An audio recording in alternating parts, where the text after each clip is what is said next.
Chapter 530 Special Space. Chapter 530 Special Space. The candlelight trading firm developed very quickly, and it constantly recruited lifestyle players. Despite the candlelight trading firm having 2 high-end shops in White River City, they simply did not have enough space to house over 1,000 lifestyle players. For each of the 3-story-tall shops, the first floors were used exclusively for selling products, the second floor housed the various workshops, and the third floor housed the warehouse, offices, and lounges. Hence, not many workshops in each shop were available for the firm's lifestyle players' use. As a result, Melancholic Smile had no choice but to send the lifestyle players to the various lifestyle associations to produce items. Although the matter of space could be resolved this way, it significantly increased the firm's expenditures. Renting the workshops in the lifestyle associations required money. A basic workshop's impact on a player's success rate was insignificant, so Melancholic Smile mostly rented intermediate workshops for the firm's lifestyle players. Meanwhile, renting an intermediate workshop cost 1 silver per hour. If she rented workshops for 100 people, that was 1 gold per hour. If she rented enough workshops for 1,000 people, that was 10 gold per hour. 10 gold coins, that was almost a small guild's total liquid funds. Melancholic Smile even considered suggesting that Shifeng purchase a few more plots of land and establish more shops. Unfortunately, in order to satisfy the current number of lifestyle players they had in the firm, they would require 2 or 3 plots of land. However, the situation had changed. Now, the candlelight trading firm next to the auction house had been promoted to a 5-story building. Although it seemed that it had only gained 2 more floors, it was equivalent to having 2 more shops worth of workshops. In fact, the space inside the shop had also grown. It was now roughly a little more than twice the original size. With so much space, the candlelight trading firm could save a lot on rental fees. Melancholic Smile only wished that Shifeng would upgrade all of the candlelight trading firm's shops. That way, the firm would not have to spend any money on renting workshops. Shifeng could not help but laugh at Melancholic Smile's reaction. In the past, even after God's Domain had operated for over a year, countless players were unable to promote their 1-star shops to 2 stars. It was purely due to luck that the candlelight trading firm had obtained the promotion order so quickly. It was practically impossible to obtain another shop promotion order from the Twilight treasure chests. Though, if he could upgrade the Icarus's heart to epic rank, there might be a small chance for Shifeng to obtain a second one. Shifeng then had Melancholic Smile meet him in the meeting room on the 5th floor of the firm with cream cocoa and roasted iron heart. The benefits a 2-star shop offered were not limited to an increase in space. Otherwise, there wouldn't have been so many players desperately trying to upgrade their 1-star shops to 2-star shops in the past, willingly spending tens of thousands of gold to obtain a shop promotion order. Meanwhile, the news of the candlelight trading firm owning a 2-star shop spread quickly. After all of White River City knew of the candlelight trading firm. A majority of the players residing in the city had shopped at the trading firm at least once before. Now that one of the shops had mysteriously grown, it would definitely attract a lot of attention. Young Master Feng, there is some movement over at the candlelight trading firm.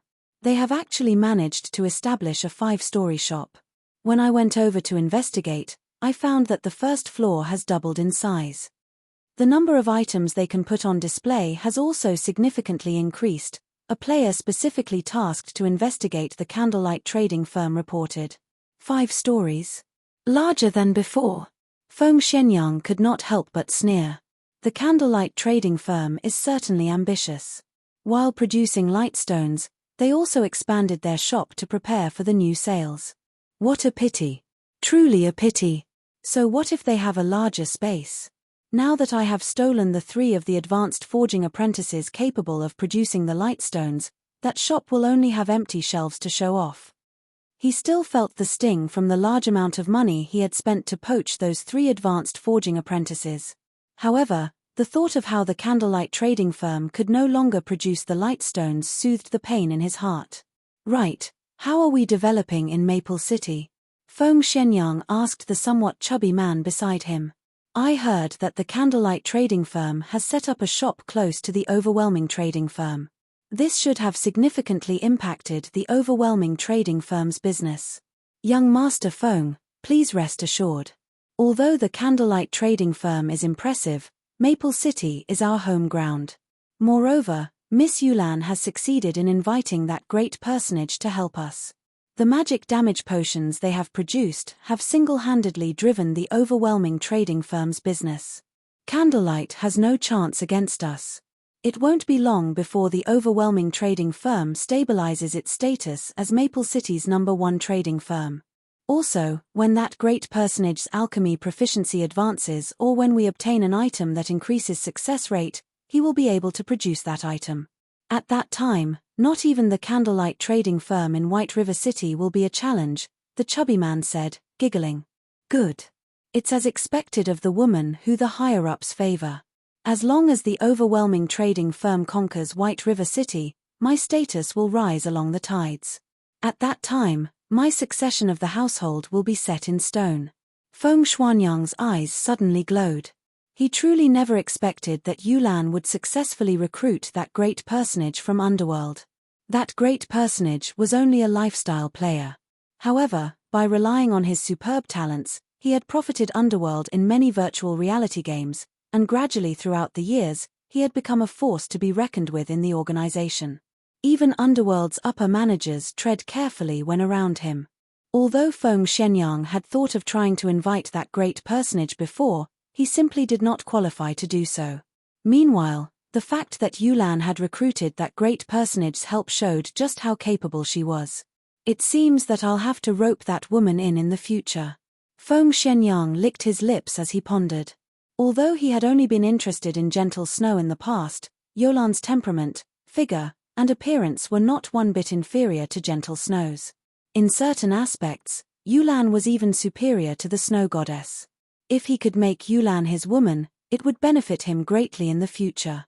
His chances of becoming the master of his household would increase. In the meeting room on the 5th floor of the candlelight trading firm, Shifeng noticed Melancholic smile and the others stand to greet him the moment he entered. Guild leader, seeing as you were in such a hurry to look for us, do you have some sort of surprise for us? Cream Cocoa revealed her anticipation as she gazed at Shifeng with her large eyes. She knew that Shifeng would never call for a meeting with them for no reason, and in every meeting, Shifeng always had something prepared for the three of them. Hence, she very much loved meetings. You really are perceptive, Shifeng laughed faintly. He then said, follow me, then. I'll show you guys something. Shifeng then led the three forgers out of the meeting room, arriving before a room a short distance away. The candlelight trading firm's reconstruction had only completed a short while ago. There were still many areas inside the shop that Melancholic Smile and the others were unfamiliar with. In particular, there were some rooms that Shifeng had locked. Not even Melancholic Smile was allowed to enter. The room he led the forgers to was one such location. Guild leader, isn't this a workshop? Cream Cocoa asked curiously. You'll understand once you enter, Shifeng laughed as he slowly opened the door. Once the door opened, the trio behind Shifeng was stunned by what they saw. A completely different world awaited them beyond the door. When the door opened, a fragrant smell and beautiful scenery greeted each of them. The room even contained a small creek. The most incredible part of the room was the ball of water floating in the middle of the room. That's a simulation device. Melancholic Smile was immediately surprised when she saw that floating ball of water. Originally, simulation devices could only be found in the library of White River City. It was a tool that allowed players to learn or craft their own spells. Melancholic Smile had never imagined that this workshop would also contain one. Simulation device? Cream Cocoa asked, confused. White River City's library also has a water ball. The simulation device there allows players to learn or create spells. However, the simulation device here is slightly different. It is meant to assist lifestyle players with producing items. Through the simulation, you guys can discover the flaws you have when producing an item. At the same time, it can also aid you in creating a completely new item. With this, you won't have to waste a lot of materials and can freely try producing as many items as you want. This is a function that only special workshops possess, Shifeng explained. Chapter 531, Frightening Talent. Chapter 531, Frightening Talent. I've already set this place as a special forging room. You will have a higher success rate than even in the advanced forging rooms with any items you forge in here. The effects are especially obvious when you forge complicated and high-quality items. Hearing Shifeng's explanation, Melancholic Smile and the others were so excited that they were speechless. This surprise was simply too huge. Players who had never produced a high-quality item before had no idea how difficult it was to produce one. It was an extremely delicate job. Not only was the success rate very low, but the slightest mistake would also result in the item's destruction. Naturally, practicing the forging process for a long time would help significantly. However, high-quality materials were extremely rare. They had no opportunity to experiment and familiarize themselves with the forging procedures. They could rely on their experience and hope that, after repeatedly producing the item, they would become proficient with the design and reduce the amount of wasted materials. With this simulation device, however, they could practice as much as they wanted to, constantly modifying and upgrading their techniques. This would be of immeasurable help to them. Moreover, after players became forgers in God's domain, if they wished to become a master forger, they had to create their own items. Otherwise, it would not be possible for one to become a master forger at all. Hence, players normally began to accumulate experience of creating items when they became basic forgers. By the time they became advanced forgers, they would attempt to create new items constantly. However, with this simulation device, they could save a significant amount of time and effort. Of course, this did not come without a price. The simulation device needed energy to run, and magic crystals supplied that energy. Fortunately, it was relatively easy to obtain magic crystals. After all, they had a certain drop rate from dungeons. Guild leader, you're too awesome. Indescribable joy filled Cream Cocoa when she stepped into the room. Although Melancholic Smile and Roasted Ironheart were not as simple-minded and pure as Cream Cocoa, not revealing their thoughts so easily, they still could not help but approach the magic water ball when they entered the room. They loved all of the tools in this room so much that they simply could not bear to part with them. They would not trade this forging room away even if someone offered them a luxury car. The value of this special forging room far surpassed those luxury cars. Moreover, one could not buy a special forging room so easily. In the Forging Association, the advanced forging room was the best one could rent. Special forging rooms were only available in 2-star shops or above. This was also why so many players in the past had dreamed of upgrading their shops to 2-star status. The fragrant aroma inside the special forging room relaxed anyone who came into contact with it. The environment inside the room could also be adjusted to suit the user. Just the impact the forging room provided to one's mental state was significant. Using this room was practically a luxury. Not to mention, the flame and tools in an advanced forging room could not compare to those in this room. Although the flame in the special forging room could not match a Tier 2 mysterious flame, it was very close. However, Shifeng had already switched the flame here to the ice blue devil flame, further increasing the forging success rate. The special forging rooms are extremely limited in number. A 2-star shop only has 5 rooms. Among them, I have reserved 3 for you guys. I've already given you the authority over these rooms, so you will only be able to enter your respective special forging room. As for the remaining 2, I've set one as an alchemy room and the other as a forging room. Melancholic, if you find anyone talented in alchemy or forging, you can let them use these 2 rooms. However, you must first have them sign another contract. The effects that special workshops provide are extraordinary. It improves a player's techniques. It is far more valuable than any mere forging design, Shifeng said sternly. Guild leader, you can rest assured, I won't allow any of those traitorous bastards near these special forging rooms, Melancholic Smile assured. While it was difficult to obtain forging designs in God's domain, it was many times more difficult to train a highly skilled lifestyle player. This was precisely the function of these special training rooms, so they would not use them to nurture traitors. Afterward, Shifeng let Melancholic Smile handle the remaining matters regarding the candlelight trading firm and logged out of the game. It was already daytime in the real world, with the sun shining brightly in the sky. I played for so long and never noticed. Shi Feng smiled bitterly when he looked at the time, discovering that it was already nearing 1 p.m. However, there was nothing Shi Feng could do about that. Not only had he come across such a priceless opportunity to evolve the Icarus's heart, but he had also obtained a shop promotion order. He could not log out of the game even if he wanted to. After Shi Feng ate and was about to rest, his quantum watch rang. "Hello, Master Shi Feng. I have completed the task you requested yesterday. You can have people visit the training area at any time," the female assistant, Liang Jing, reported respectfully through the video call. Ever since the fight at Big Dipper, he had become popular in Jinhai City. Many of Jinhai City's powerful figures hoped to meet with Shi Feng. Unfortunately, Shi Feng had rejected all of these requests. He had not been trying to be arrogant by doing so, he just did not have the time to spare. His future development was not aimed towards the world of fighting, but towards God's domain. Naturally, he could not waste too much time and effort on physical competition.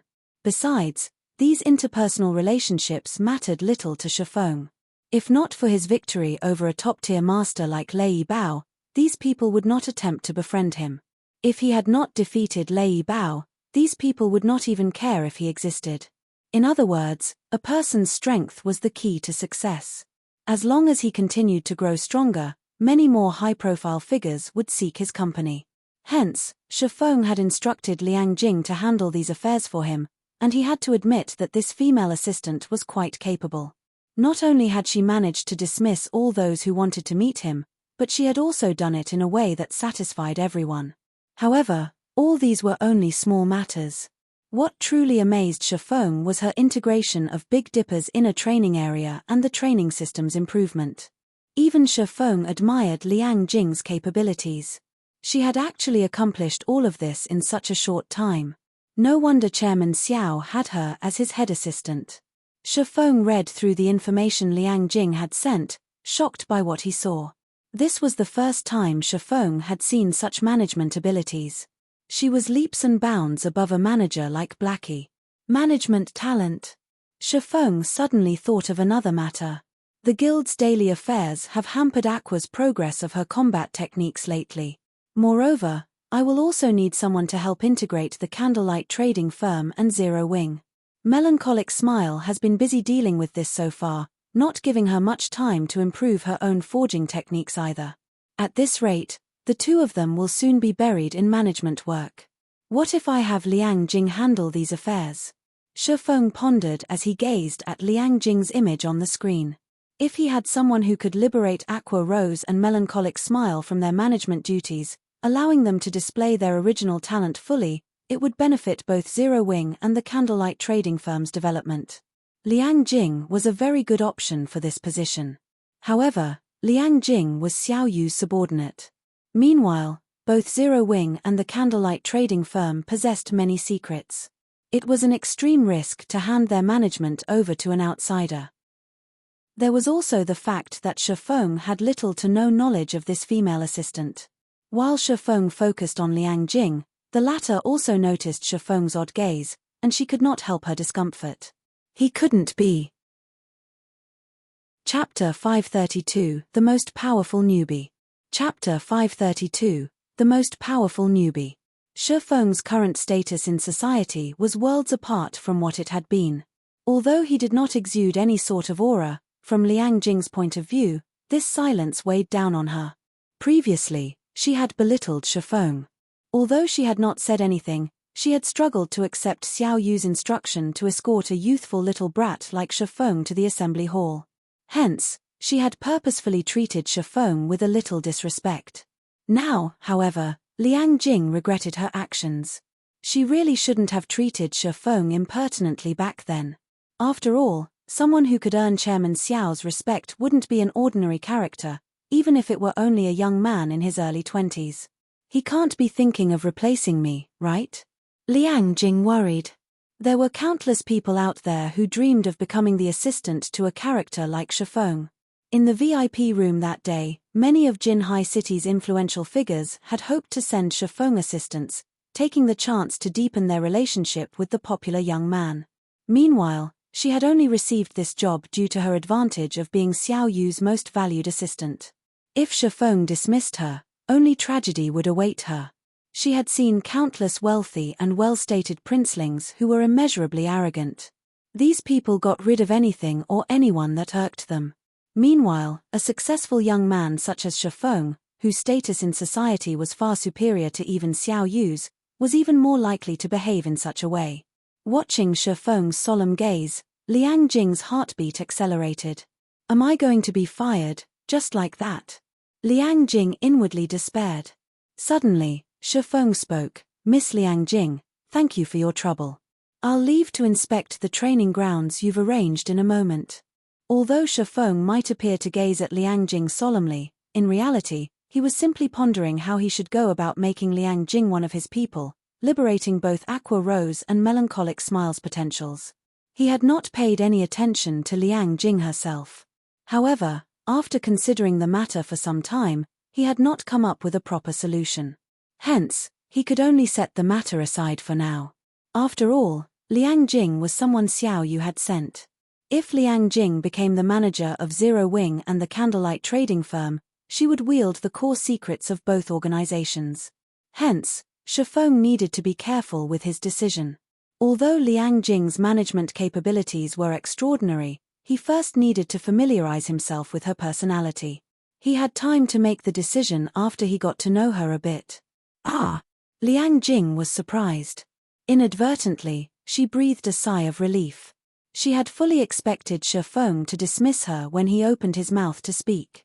Hurriedly, she said, Master Shifeng, I'll have a car sent to receive you immediately. Meanwhile, at the Big Dipper Training Center, the situation had undergone a massive transformation. The training center's employees were all in an extraordinarily good mood. Even the guests who frequented the training center were in a fiery mood. The training center had regained its past popularity. By now, everyone had heard the news that the Big Dipper Training Center had finally recruited a top-tier master to serve as an instructor. In this age, where mankind focused on personal fitness, everyone placed great importance on their own physical condition. Only through proper training and the assistance of medicine could one significantly improve their lifespan. In the past, people who had survived past the age of 100 were extremely rare. In today's society, however, many were easily capable of living past 120 years old. In addition, they could retain their youth for a long period. In the past, one would practically lose all semblance of youth past the age of 50. Now, however, even after reaching 70 years old, some still possessed their youthful vigor and appearances as if they were in their 40s. However, they were mostly martial arts masters. Ordinary people had yet to reach that level of health. In the past, Taikai grandmasters had lifespans surpassing 150 years. In the ancient world, that had practically been a miracle. Nowadays, with the support of technology, it was not impossible for humans to live that long. Hence, many people wished to strengthen their own bodies. Master Shifeng, this is the training ground the company has prepared for you. What do you think? Liang Jing pointed towards an exotic and elegant 3-story villa. Originally, the company had planned to turn this into a resort gold status members or above. However, when Shifeng requested a training ground that was free of disturbances, the only place they could think of that fit Shifeng's requirements was this villa. This villa was equipped with state-of-the-art training equipment, and the building's surroundings were the best Big Dipper Training Center had to offer. There was even a gravity training room in the villa that could fit up to several hundred people at a single time. When Liang Jing heard that the company had assigned this area to Shifeng, she was greatly shocked. This Greenwater villa was Big Dipper's treasure. Now, the company had actually given Shifeng full authority over this place. Liang Jing had only realized how important Shifeng was to the company after this decision had been made. Not bad. This is an impressive location. Shifeng nodded his head with satisfaction. In reality, he had both visited and lived in the Greenwater villa before. It was certainly a valuable area. Shifeng had even considered moving the guild's core members here, particularly the upper managers of the workshop. Although the workshop he had bought was quite good, the facilities available there were nothing compared to the Greenwater villa. Miss Liang Jing, Can I trouble you to ask Chairman Xiao to move all 10 virtual gaming cabins we previously agreed upon here? Shifeng asked after giving it some thought. Nurturing experts was easier said than done. Naturally, the more advanced the training and recovery facilities were, the more progress those experts could make. In particular, the gravity training room was immensely helpful to players.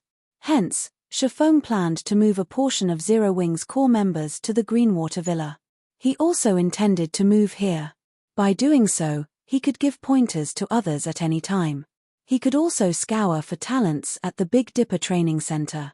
God's Domain was unlike any other virtual reality game as it placed heavy emphasis on actual combat. The further one progressed in the game, the more realistic and difficult the battles would become. Producing experts would become much easier if he chose to nurture players who were already somewhat skilled in combat. Master Shifeng, please rest assured. I will have the 10 virtual gaming cabins installed in the Greenwater Villa by today. I will have the S-rank nutrient fluids sent over as well, Liang Jing said slowly. The Big Dipper Training Center had already gone all out this time. Both the virtual gaming cabins and the S-rank nutrient fluids were extremely difficult to obtain. However, in order to rope in Shifeng, they spared no expense or effort. Following which, Shifeng notified Blackie and the other upper managers, having them come to Big Dipper's Greenwater Villa. Brother Feng, am I dreaming? We can really live here? Blackie asked with disbelief when he arrived before the Greenwater Villa. For commoners like himself, the Big Dipper Training Center was a place he could not visit even if he wanted to. Only members were allowed here. As for the villa before him, normal members were probably not even allowed here. Yet, now, people like them had the chance to live in this villa. They were merely professional gamers.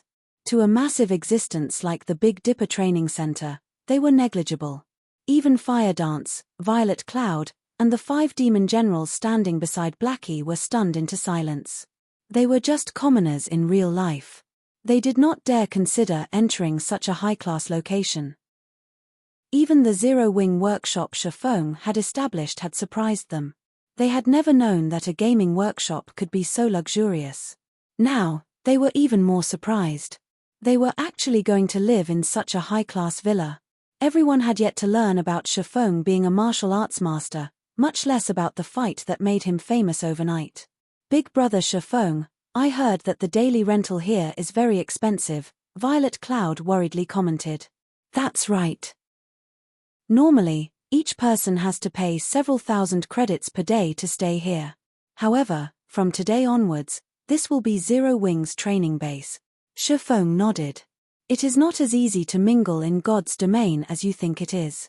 Hence, from today onwards, I will work with all of you frequently. However, I will only instruct you on your combat techniques in God's domain. I'll leave your training in the real world to someone else. Someone else? Everyone was surprised. That's right. This is Master Lei Bao. He has only recently joined Zero Wing, and from today onwards, he will handle your daily training. This is a rare opportunity that many will never have no matter how much they wish for it, so you must cherish it, Shifeng introduced the martial arts master. Although he was skilled in God's domain combat, he did not know how to train people in the real world. On the other hand, Lei Bao was a bona fide top-tier master, someone who was only a short distance away from reaching the realm of Grandmaster. When it came to training people in the real world, Lei Bao was far more qualified than he was. Chapter 533 Overwhelming Force. Chapter 533 Overwhelming Force. When the group heard Shifeng's introduction, they were dumbfounded. Everyone present knew just how precious a martial arts master was. Many professional fighters would do anything just to receive advice from a martial arts master, let alone personal tutorage. Moreover, their instructor was a top-tier master. Never in their dreams would something like this happen. For a second, Blackie and the others even thought that they had heard wrong. However, after spending time in God's domain, everyone's senses had improved considerably. By now, they were already capable of making a rough estimate of another person's strength. Lei Bao also made no attempt to hide his beast-like aura in the slightest. Just basking in his aura made their bodies feel heavier. If not for Shifeng standing beside Lei Bao, They would have fled immediately, as this oppressive feeling was truly unbearable. Although none of them knew Lei Bao's exact strength, none of them doubted that Lei Bao could wipe the floor with all of them in less than 10 seconds. "Master Lei Bao, I'll have to trouble you, then." Shifeng could see everyone's surprise and knew how incredulous of a situation was. However, this was all definitely real. Not even famous professional fighters would have access to these benefits. If Blackie and the others could not improve with Lei Bao's help, then he really had no other means of helping them. In the past, under Shadow's arrangement, Shifeng had sought out many masters to learn from. He had not been as lucky as Blackie and the others. Being stood up by a martial arts master after several weeks of waiting was a normal occurrence to Shifeng. As for personal tutorage, that was just a dream. No problem. Since we agreed upon this beforehand, I will hold up my end of our bargain. Lei Bao nodded. He then shifted his gaze to Blackie and the others, faintly smiling. He said, "All of you, follow me. I'll have a look at your foundations before planning your training." Under Lei Bao's watchful gaze, everyone felt their hair stand on end. They all had a bad premonition about what was to come. Unfortunately, with Lei Bao's personality, even if they did not want the training, he would not show any mercy. Guild leader, the group sent pitiful looks towards Shifeng. However, Shifeng only waved them off. With Lei Bao's training, Shifeng hoped that they could learn how to control their bodies more efficiently. Once they learned that control, they could display frightening combat power in God's domain. When it came to control over one's body, Lei Bao had reached perfection. That he had reached the standard of tiger roaring showed that Lei Bao knew a unique method to train his physical control. Otherwise, he could never train his body to the degree of merging his internal and external power. Compared to a half-baked martial arts master like Shifeng, Lei Bao was a powerhouse. While Lei Bao trained Blackie and the others, Shifeng did not remain idle as he headed towards the Greenwater Villa's gravity training room. Now that Shifeng's brain activity had significantly improved, if he wished to control the lock on his physical power completely, he needed to possess sufficient strength. Otherwise, his body would crumble, unable to withstand the sudden release in power. Lei Bao, on the other hand, was different. He was a true martial artist, someone who had trained in the arts since he was young. Even if he released the limiter his brain had placed on his body could easily handle the additional power. The gravity training room would help enhance physical toughness immensely. There were also various medicine and healing cabins available for one to recuperate as they needed. Since Shifeng had access to these facilities, he had to train as much as he could. After Shifeng had spent half the day training, Liang Jing had finished with her tasks at the Greenwater Villa. Currently, every Zero Wing member had a virtual gaming cabin in their room, coupled with an unlimited supply of A-rank nutrient fluids. However, the most valuable item was still the S-rank nutrient fluids. Each person had received one bottle. With it, everyone could fully replenish their brain's energy. Such expenditure had left even Liang Jing, someone who had seen various aspects of high society before, stunned. Not only was there a top-tier martial arts master serving as an instructor, but everyone had also been provided with a bottle of S-rank nutrient fluids. How was this supposed to be training for professional gamers? Those who did not know better might even think that these youths trained to participate in the national fighting competition. Was such extravagance necessary just to play a game? Shifeng could very much relate to Liang Jing. The chances of a single guild currently spending so much to nurture their experts were nil. The same could be said even for super guilds. However, that was simply because no one had realized the importance of a top-tier expert yet. Moreover, God's domain had only recently become popular, so its influence over the real world was still very faint. However, with the passing of time, God's domain's popularity would grow, and soon, it would become a part of everyone's daily life, becoming a true second world of mankind. People had the chance to live a different life in God's domain. They could explore all the mysteries this new world had to offer and perform feats that were normally impossible. The wealth one could earn in the game was immeasurable, and various fighting competitions would come to God's domain. These competitions were even more exciting than the fights in the real world. After Shifeng instructed everyone on their combat techniques in-game, He retired to his room and logged in, beginning a new day in God's domain. The moment Shifeng logged in, he began to open twilight treasure chests.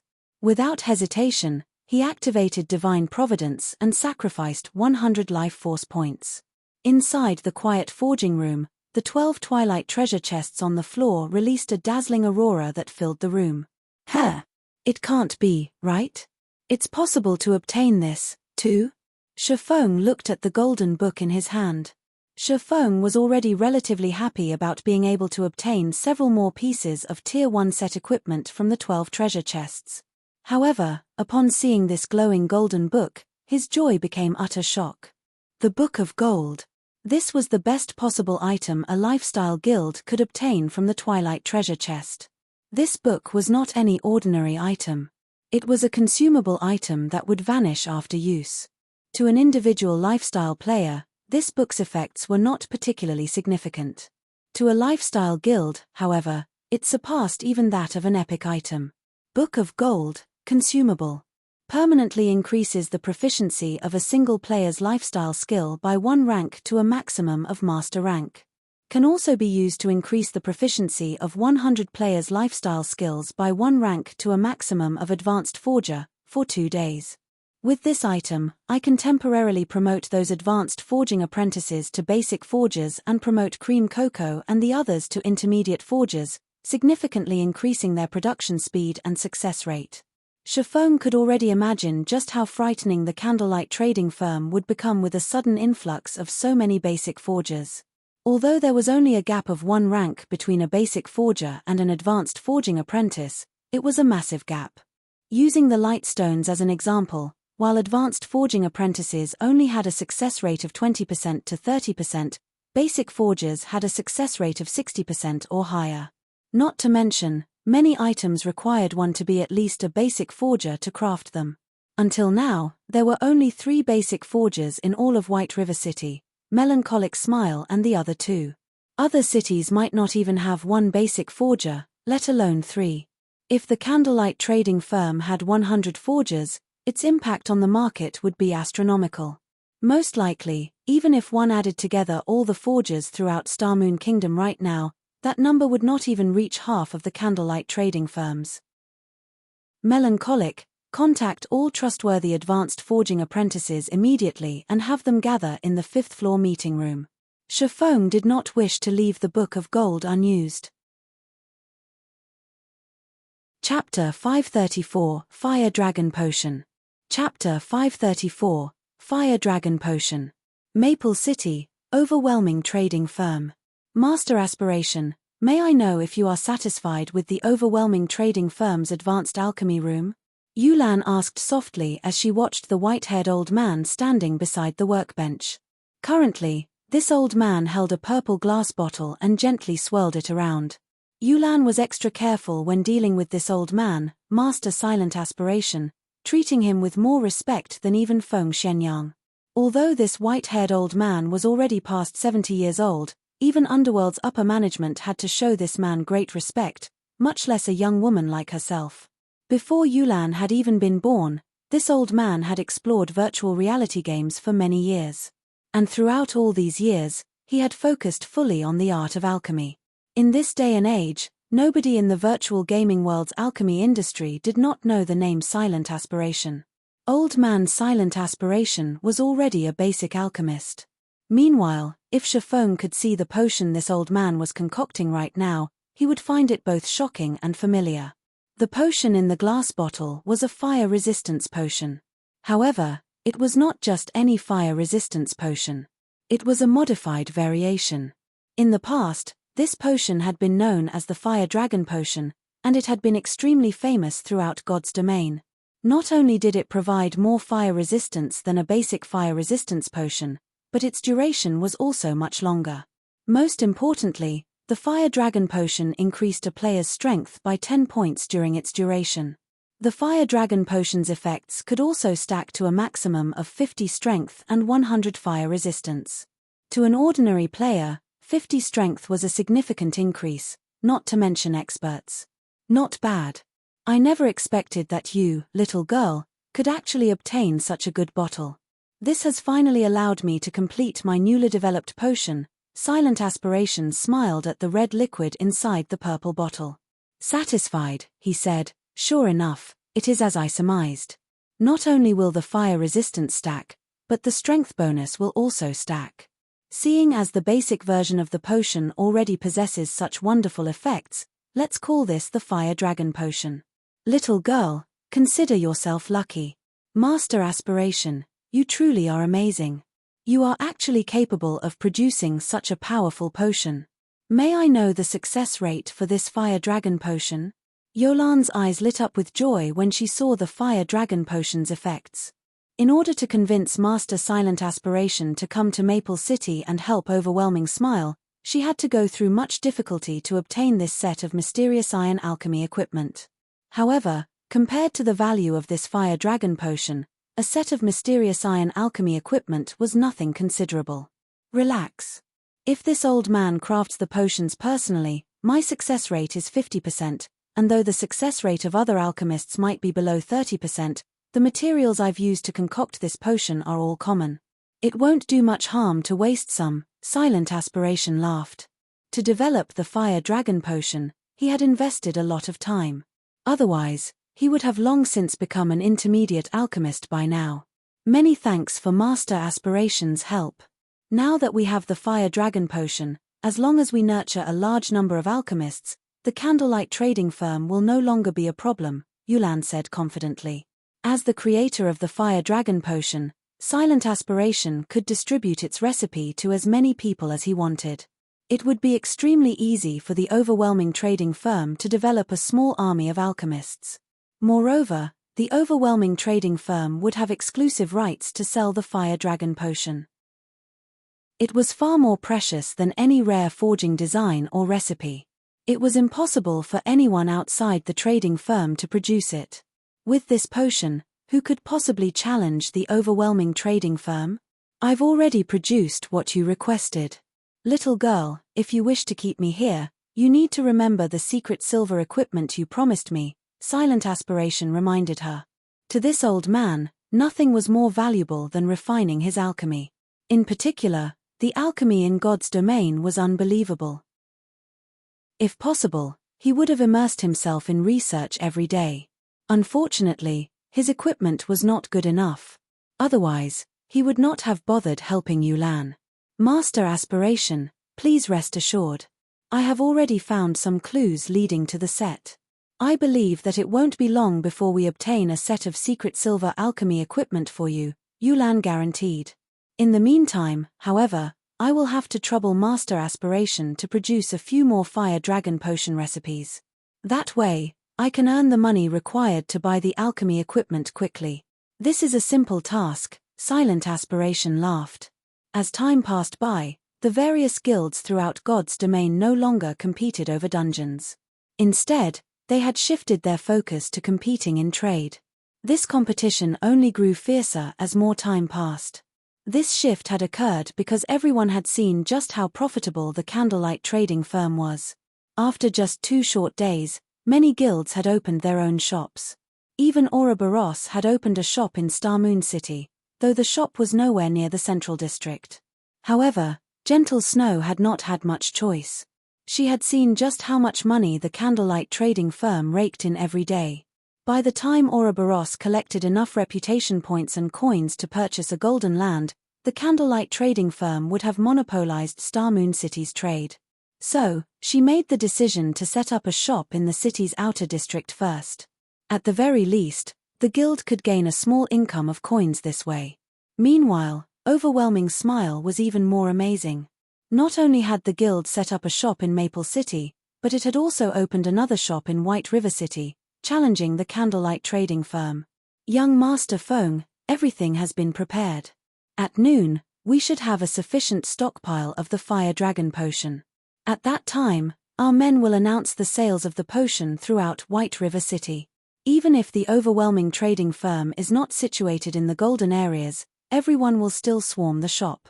Moreover, the candlelight trading firm only has 3 people capable of producing the basic strengthened armor kits.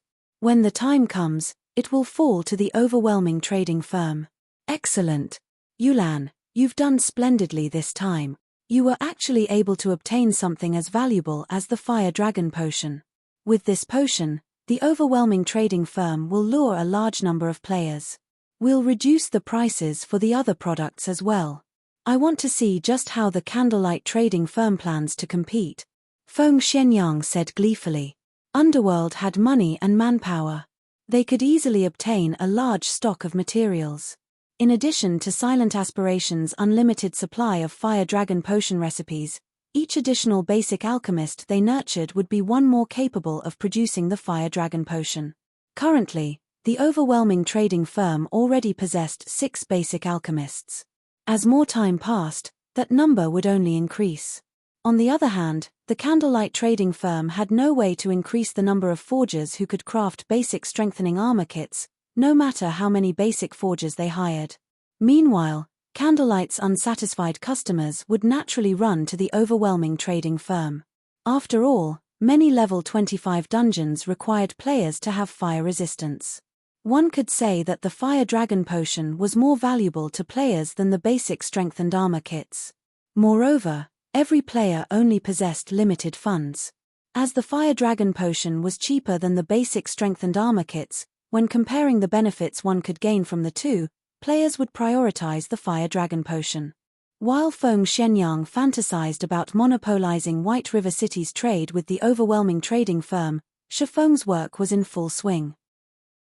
To maximize the benefits of the Book of Gold, Shifeng allowed all trustworthy advanced forging apprentices to become basic forgers and had them produce light stones ceaselessly for 2 days. As for Shifeng himself, after becoming a forger, he had unlocked the forging design for the intermediate mana armor kit. Hence, throughout the duration of the Book of Gold, he focused on forging intermediate armor kits without rest. In addition, during this time, Shifeng had secretly recruited Gentle Snow's help to establish a few candlelight trading firms in several other major cities, particularly the major cities in Starmoon Kingdom's eastern region. However, as Shifeng's money was limited, he had only established basic shops in these cities' outer districts. To establish these shops, Shifeng had invested all of the money he had earned during this time.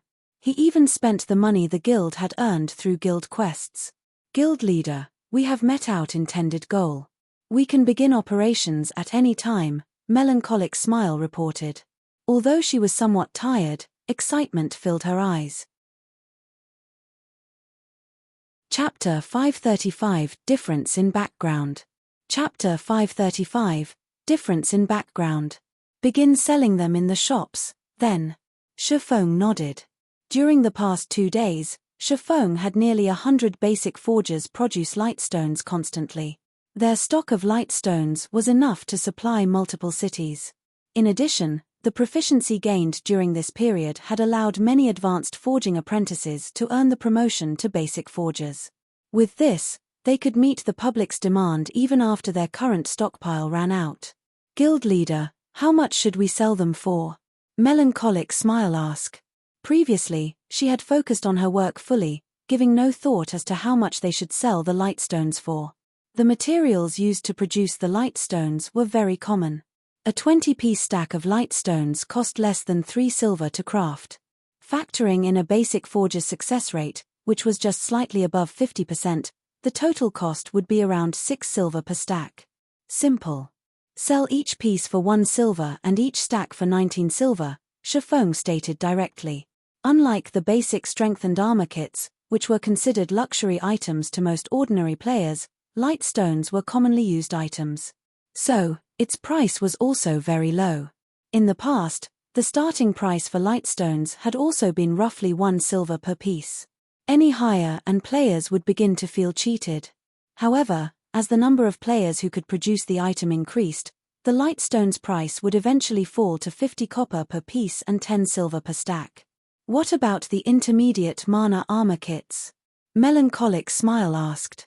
In reality, Melancholic Smile didn't believe that the lightstones were candlelight trading firm's trump card. Rather, she believed that their success lay in the intermediate mana armor kits. Only Shifeng could produce the intermediate armor kit as nobody else had the design. This was the candlelight trading firm's greatest advantage. Others might not realize this, But the reason behind Starstreak Trading Firm's fierce competitive edge was the basic mana armor kit. Even now, the basic mana armor kits were still highly sought after by elite players. Intermediate mana armor kit can be made into either physical or magical intermediate armor kit. Bound to character after equipping. Intermediate physical armor kit. Defense plus 200. Strength plus 10, endurance plus 12, agility plus 10. Maximum binding limit per character, 3, can only be bound to level 25 equipment or above. Intermediate magical armor kit. Defense plus 60. Intelligence plus 10, endurance plus 12, vitality plus 10. Maximum binding limit per character, 3, can only be bound to level 25 equipment or above. If a player equipped 3 intermediate mana armor kits, the total attributes they received would be the equivalent of wearing an additional piece of level 25 dark gold equipment. One could not buy level 25 dark gold equipment through the market even if they had the money. Many people offered prices of 20 gold or more for non-MT dark gold equipment, not to mention dark gold weapons and equipment for MTS. Currently, God's Domain's elite players were around level 25, so they could conveniently use the intermediate mana armor kits. Hence, now was the best time to sell them. However, it was also this reason that made it difficult for Shifeng to set the price for the kits. He could neither sell it too cheap nor too expensive. Moreover, there was also the fact that he wouldn't have a lot of free time to produce the intermediate mana armor kits. Let's set them a 5 gold for now, Shifeng said after pondering for a long moment.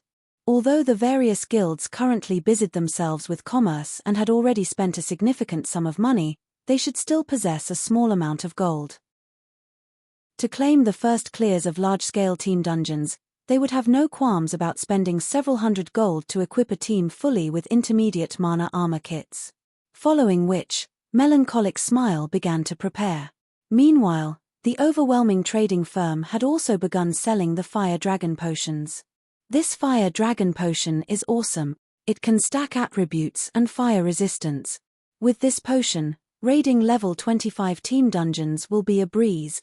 The only downside is the price. Each bottle actually costs 10 silver. The MT alone will require 5 bottles per run. Everyone else in the team will have to drink at least 1 bottle as well. What can you do about it? The overwhelming trading firm is the only place that sells this potion. However, if we can successfully raid 10 and 20-man hard mode team dungeons, we will more than earn back the cost. Overwhelming Smile's advertising had been very well timed. As the Fire Dragon potions went on sale, people began to promote the potion at the various lively locations throughout White River City.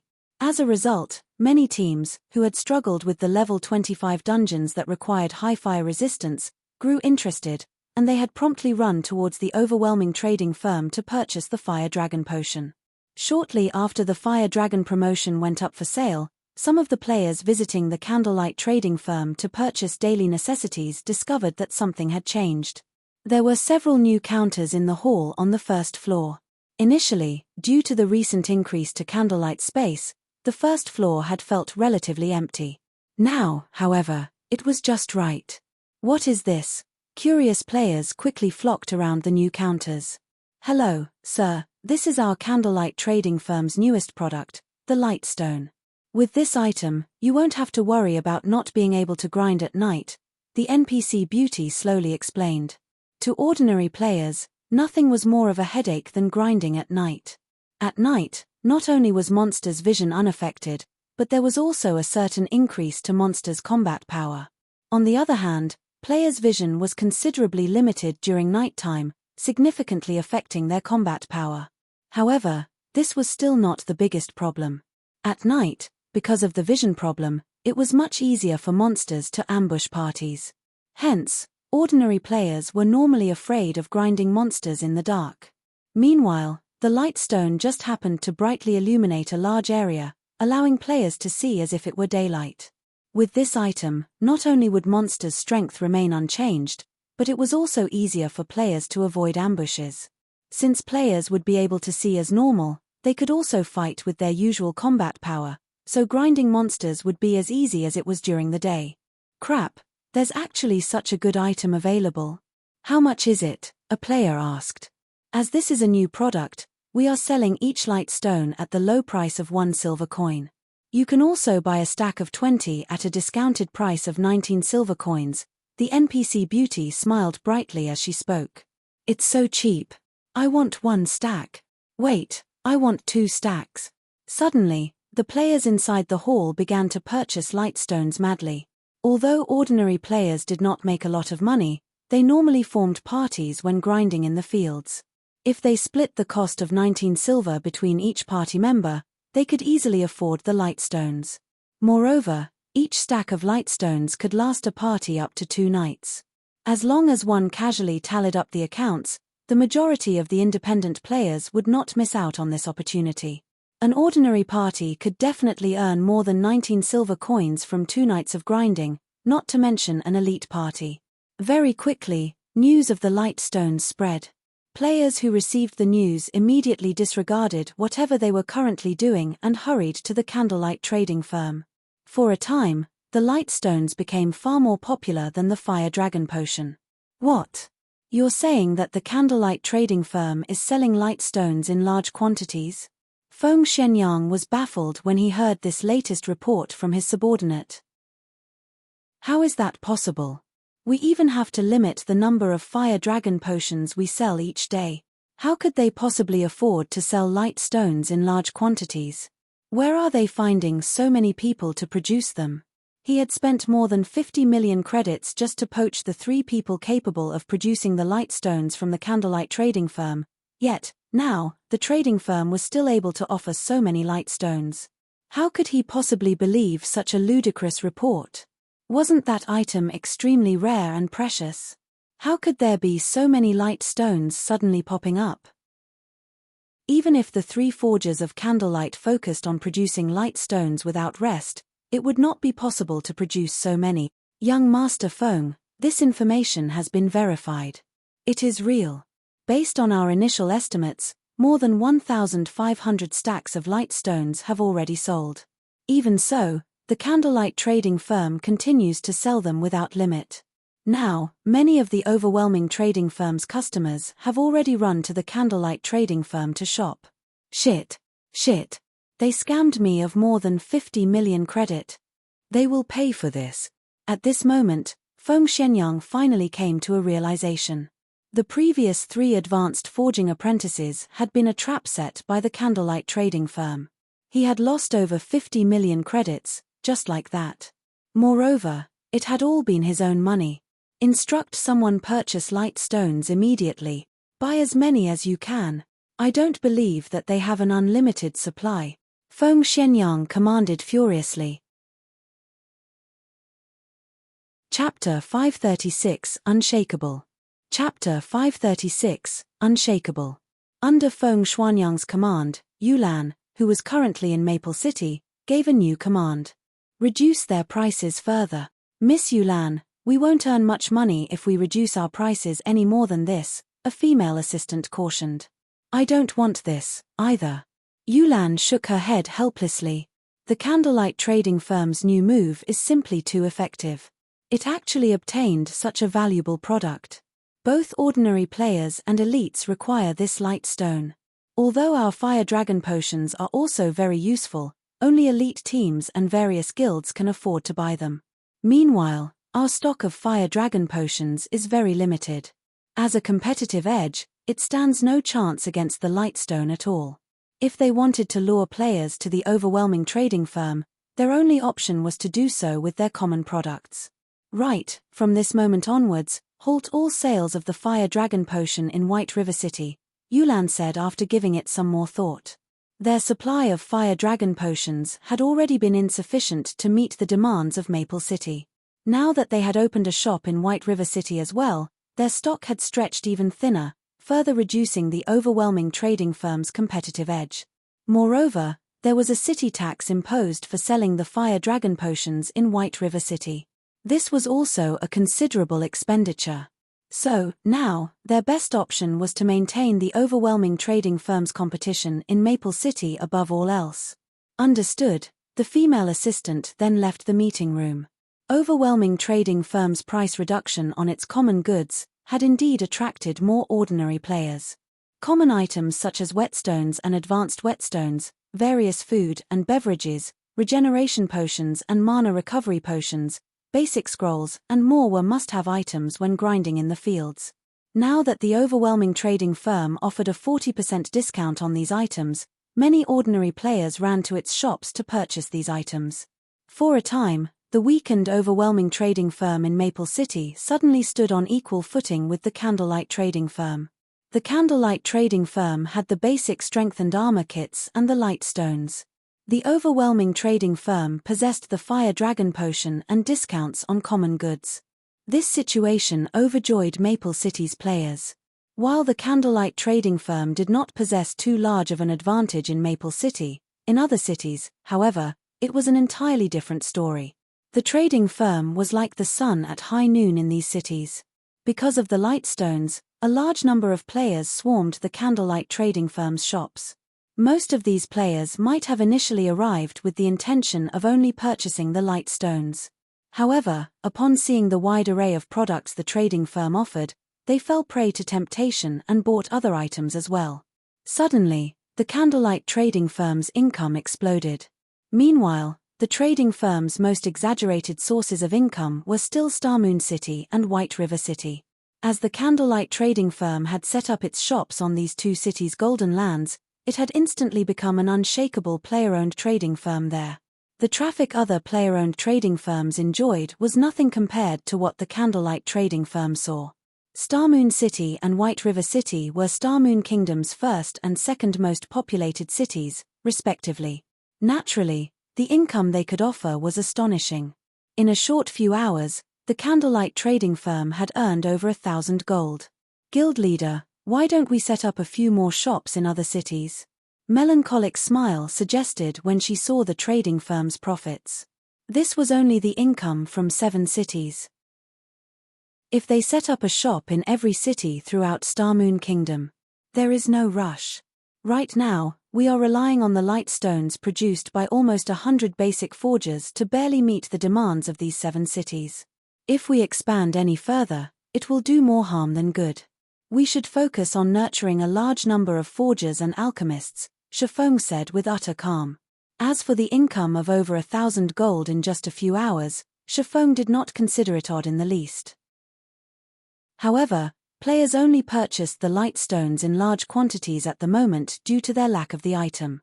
Once they had their own stock, they would only need to purchase them to resupply.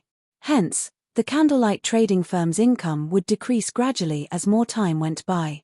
Regardless, it would still be a frightening amount of money. Guild leader, what about the intermediate mana armor kits? Melancholic smile asked. Previously, Shifeng had told her to hold off on offering the kits for sale, confusing her. Have you not noticed that someone in White River City is buying light stones in absurd quantities? Shifeng laughed. There seems to be someone like that. When I examined the statistics, I discovered that someone had purchased 500 stacks in one go for a total of 95 gold. Afterward, 2 others had purchased 300 stacks and 400 stacks, respectively. Even if these people bought the light stones for their own guilds, they should not need to buy so many. Melancholic smile nodded. Someone is intentionally trying to clean out our stock of light stones. If we push out the intermediate mana armor kits right now, what would we do if that person stops buying our light stones? Since someone is willingly purchasing our light stones in large quantities, who are we to stop them from giving us their money? Shifeng laughed. The production of light stones was very fast. If a basic forger crafted them, the process for each stone would typically take around 6 to 8 seconds. After all, the materials only needed a little processing, and the finished product just needed a coating of magic runes. Though the process of adding the magic runes was somewhat troublesome initially, that would not be a problem once the forgers were accustomed to it. After that, the only problem remaining was the success rate. Basic forgers had a 60% success rate for forging the light stones. If they had good equipment and tools, their success rate could be increased to around 70% or so. In other words, as there were 48 hours in each day in God's domain, a single basic forger could produce roughly 20,000 light stones per day. If 100 people worked for 2 days continuously, they would have 4 million light stones. Moreover, this was only with the condition that basic forgers produced the light stones. This time, Shifeng had distributed all of the light stone forging designs, allowing many other advanced forging apprentices to learn it as well. Only, their production speed was slightly slower. 4 million stones were the equivalent of 200,000 stacks. If they sold each stone at 1 silver and each stack at 19 silver, one would have to spend 38,000 gold to purchase them all. In all of God's domain, Shifeng did not believe that anyone possessed 38,000 gold. And even if someone did, nobody would be so stupid as to spend it all on light stones. They would have long since invested it into buying lands. Currently, Feng Shenyang sat at one of the open-air tables in a high-class restaurant. He held a light stone in his hand, admiring it. This item's effects are truly impressive. If we buy out all the candlelight trading firm's stockpile, they will have no choice but to limit the amount they sell. At that time, it will be the overwhelming trading firm's time to shine. Feng Shenyang laughed coldly. It would be just like the basic mana armor kits. Back then, the supply of the basic mana armor kits had been too limited. As a result, the kit's price had risen from 20 silver to 40 silver when other players resold it. Even then, plenty of people still purchased them. As soon as the candlelight trading firm began limiting the amount of light stones it sold, he could turn around and sell the light stones he bought at an increased price. At that time, even if he sold them at 1.5 times the original price, a large number of players would still buy them.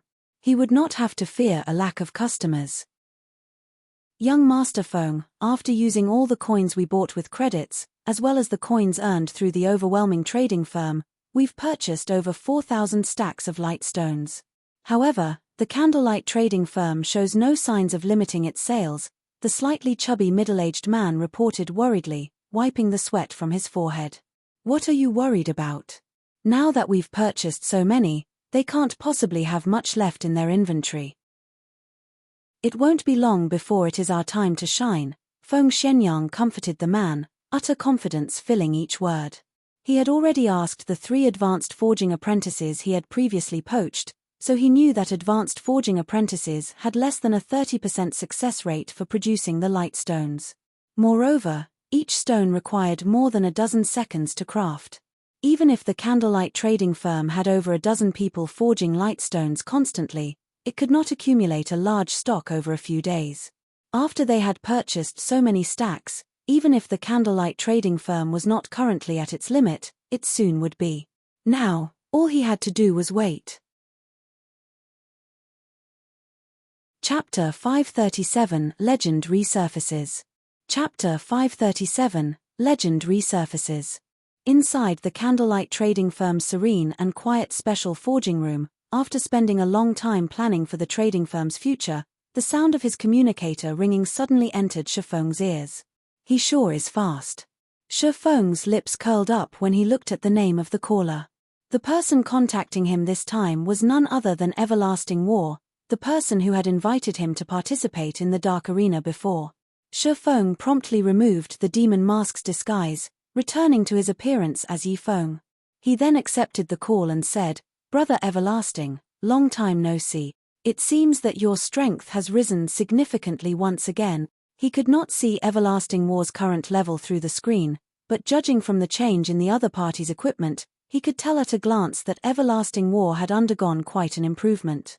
The last time Shifeng saw the Guardian Knight, Everlasting War was geared in a mix of fine gold and dark gold equipment, with the latter numbering only 3 or 4 pieces. Now, however, the majority of his equipment was giving off the glow effect of dark gold equipment.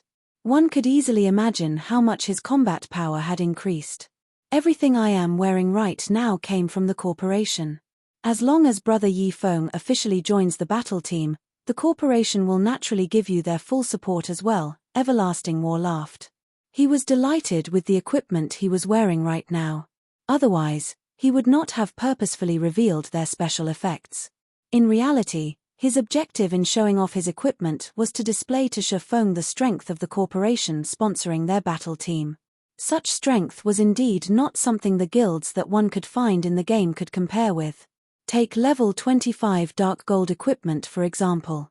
In the current God's domain, such an item was scarce, and every piece could sell for an astronomical amount. Moreover, even if one could afford it, there was no guarantee that they would have a chance to buy one. Even first-rate guilds only possessed several pieces. On the other hand, the majority of Everlasting War's equipment was level 25 dark gold equipment. The force backing him was evidently powerful. The time and venue for the test have already been set.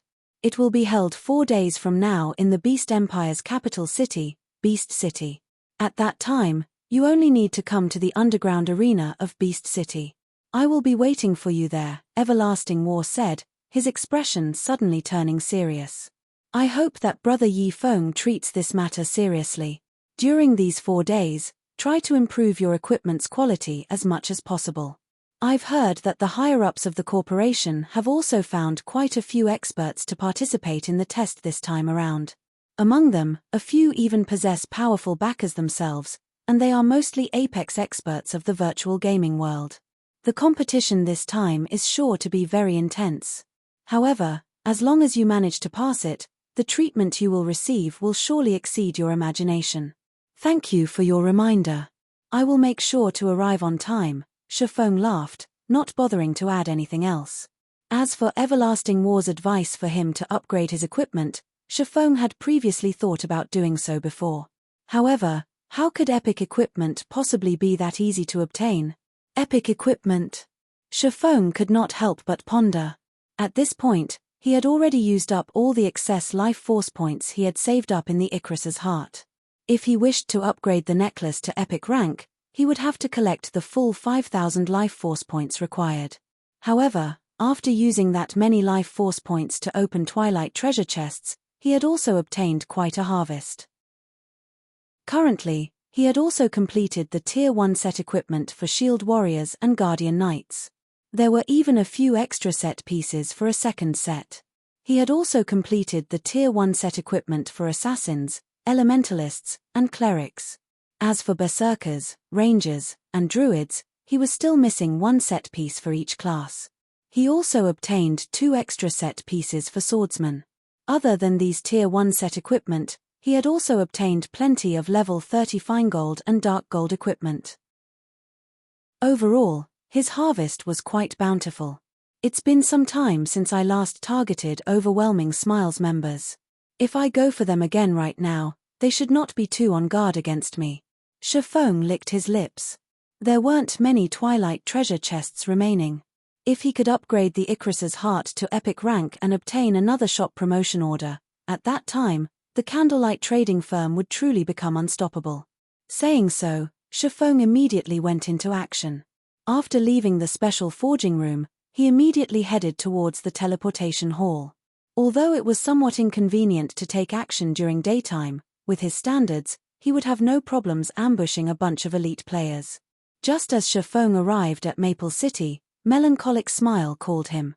Guild leader, that group of people has finally stopped buying lightstones in bulk. Do we begin now? Melancholic Smile asked with anticipation. It had been quite some time since the lightstones first went on sale. Now, the Candlelight trading firm's income was gradually decreasing as the enthusiasm of players began to cool down. If they added more fuel to the fire at this moment, they were bound to deal the other player-owned trading firms a significant blow, as well as solidify the Candlelight trading firm's position further. Okay. Since we've wrung them dry already, begin selling, then. Shifeng nodded. The reason why he chose not to sell the intermediate mana armor kits until now was his concern that some people would intentionally purchase them in bulk. Then, when the Candlelight trading firm's supply of the kits ran out, these people could take advantage of the situation to deal with the Candlelight trading firm, as well as earn a fortune while they were at it. Hence, Shifeng planned to utilize the lightstones first, to deplete the funds of these people. Soon, another new counter appeared simultaneously in the first-floor halls of the various Candlelight trading firms. Why was another counter added to the Candlelight trading firm? A berserker, who had come to purchase lightstones, asked curiously. Hello, sir, this here is our Candlelight trading firm's latest product, the intermediate mana armor kit. This item will greatly increase your attributes. Moreover, you can equip up to 3 kits at a time, the beautiful NPC saleswoman explained. What? This is the intermediate mana armor kit. The berserker was stunned. The basic mana armor kits had long since become a legend in the city. Currently, each kit sold for 50 silver. Even so, many still wished to buy it. Unfortunately, there just was no supply for the item. Now that the intermediate version of the kits had suddenly appeared, how could this not be surprising? After the berserker read the item description of the intermediate mana armor kit multiple times, he was finally sure that he was not hallucinating. Such powerful attributes. Just a single intermediate mana armor kit is equal to 3 pieces of the basic version. The berserker's eyes shone dazzlingly, his drool nearly leaking out of his mouth. The attributes of the intermediate mana armor kit were simply too shocking. As long as one could equip 3 of these kits, it would be equivalent to wearing an additional piece of level 25 dark gold equipment. Currently, despite the high demand for level 25 dark gold equipment, supply for it was practically non-existent. Countless people could not buy one even if they wanted to. If he could equip 3 intermediate mana armor kits right now, it would be equivalent to having an additional piece of level 25 dark gold equipment. Just imagining it exhilarated the berserker. Battles in God's domain relied on 2 things, the player's techniques and the player's attributes. At this stage of the game, even if one had passable techniques, they would still have to consider the attributes of their equipment before they could try raiding a dungeon. To an ordinary player, even being fully geared in mysterious iron equipment was a dream, not to mention owning a piece of dark gold equipment. The attributes of a single piece of dark gold equipment could easily rival that of multiple pieces of mysterious iron equipment. If an ordinary player could equip 3 intermediate mana armor kits, it would no doubt result in a massive increase in strength. Crap. I was only missing just that bit of attribute to qualify for that 20-man team dungeon last time. If I can equip 3 of these intermediate mana armor kits right now, the team leader will definitely beg me to join them. The berserker could not help but fantasize. However, when he laid his eyes on the price of the kits, each intermediate mana armor kit actually cost 5 gold. Suddenly, the berserker was dumbfounded. Although ordinary players could not afford to buy the kit, news about it still spread like lightning. The kits became the headline news on the official forums right away. Shocking emergence of the intermediate mana armor kits. Chapter 538, Causing a Commotion in Starmoon Kingdom. Chapter 538, Causing a Commotion in Starmoon Kingdom. The appearance of the intermediate armor kits immediately caused a commotion. News about the candlelight trading firm spread like a pandemic throughout the entire Starmoon Kingdom. In just a dozen minutes or so, the initially fading hype over the candlelight trading firm surged once more. Players throughout the kingdom were behaving even more wildly than before. The lightstone was merely common goods. Although it was of significant help to players, it did not provide any direct improvements towards a player's strength. It belonged to the category of support items. However, the intermediate mana armor kit was different. This was an item whose sole purpose was to increase a player's attributes. Moreover, it provided a considerable increase. Upon receiving news regarding this matter, many elite parties and teams that were out in the field immediately dropped what they were doing and rushed back to their respective cities. They made a straight dash to the candlelight trading firm to purchase the intermediate mana armor kits.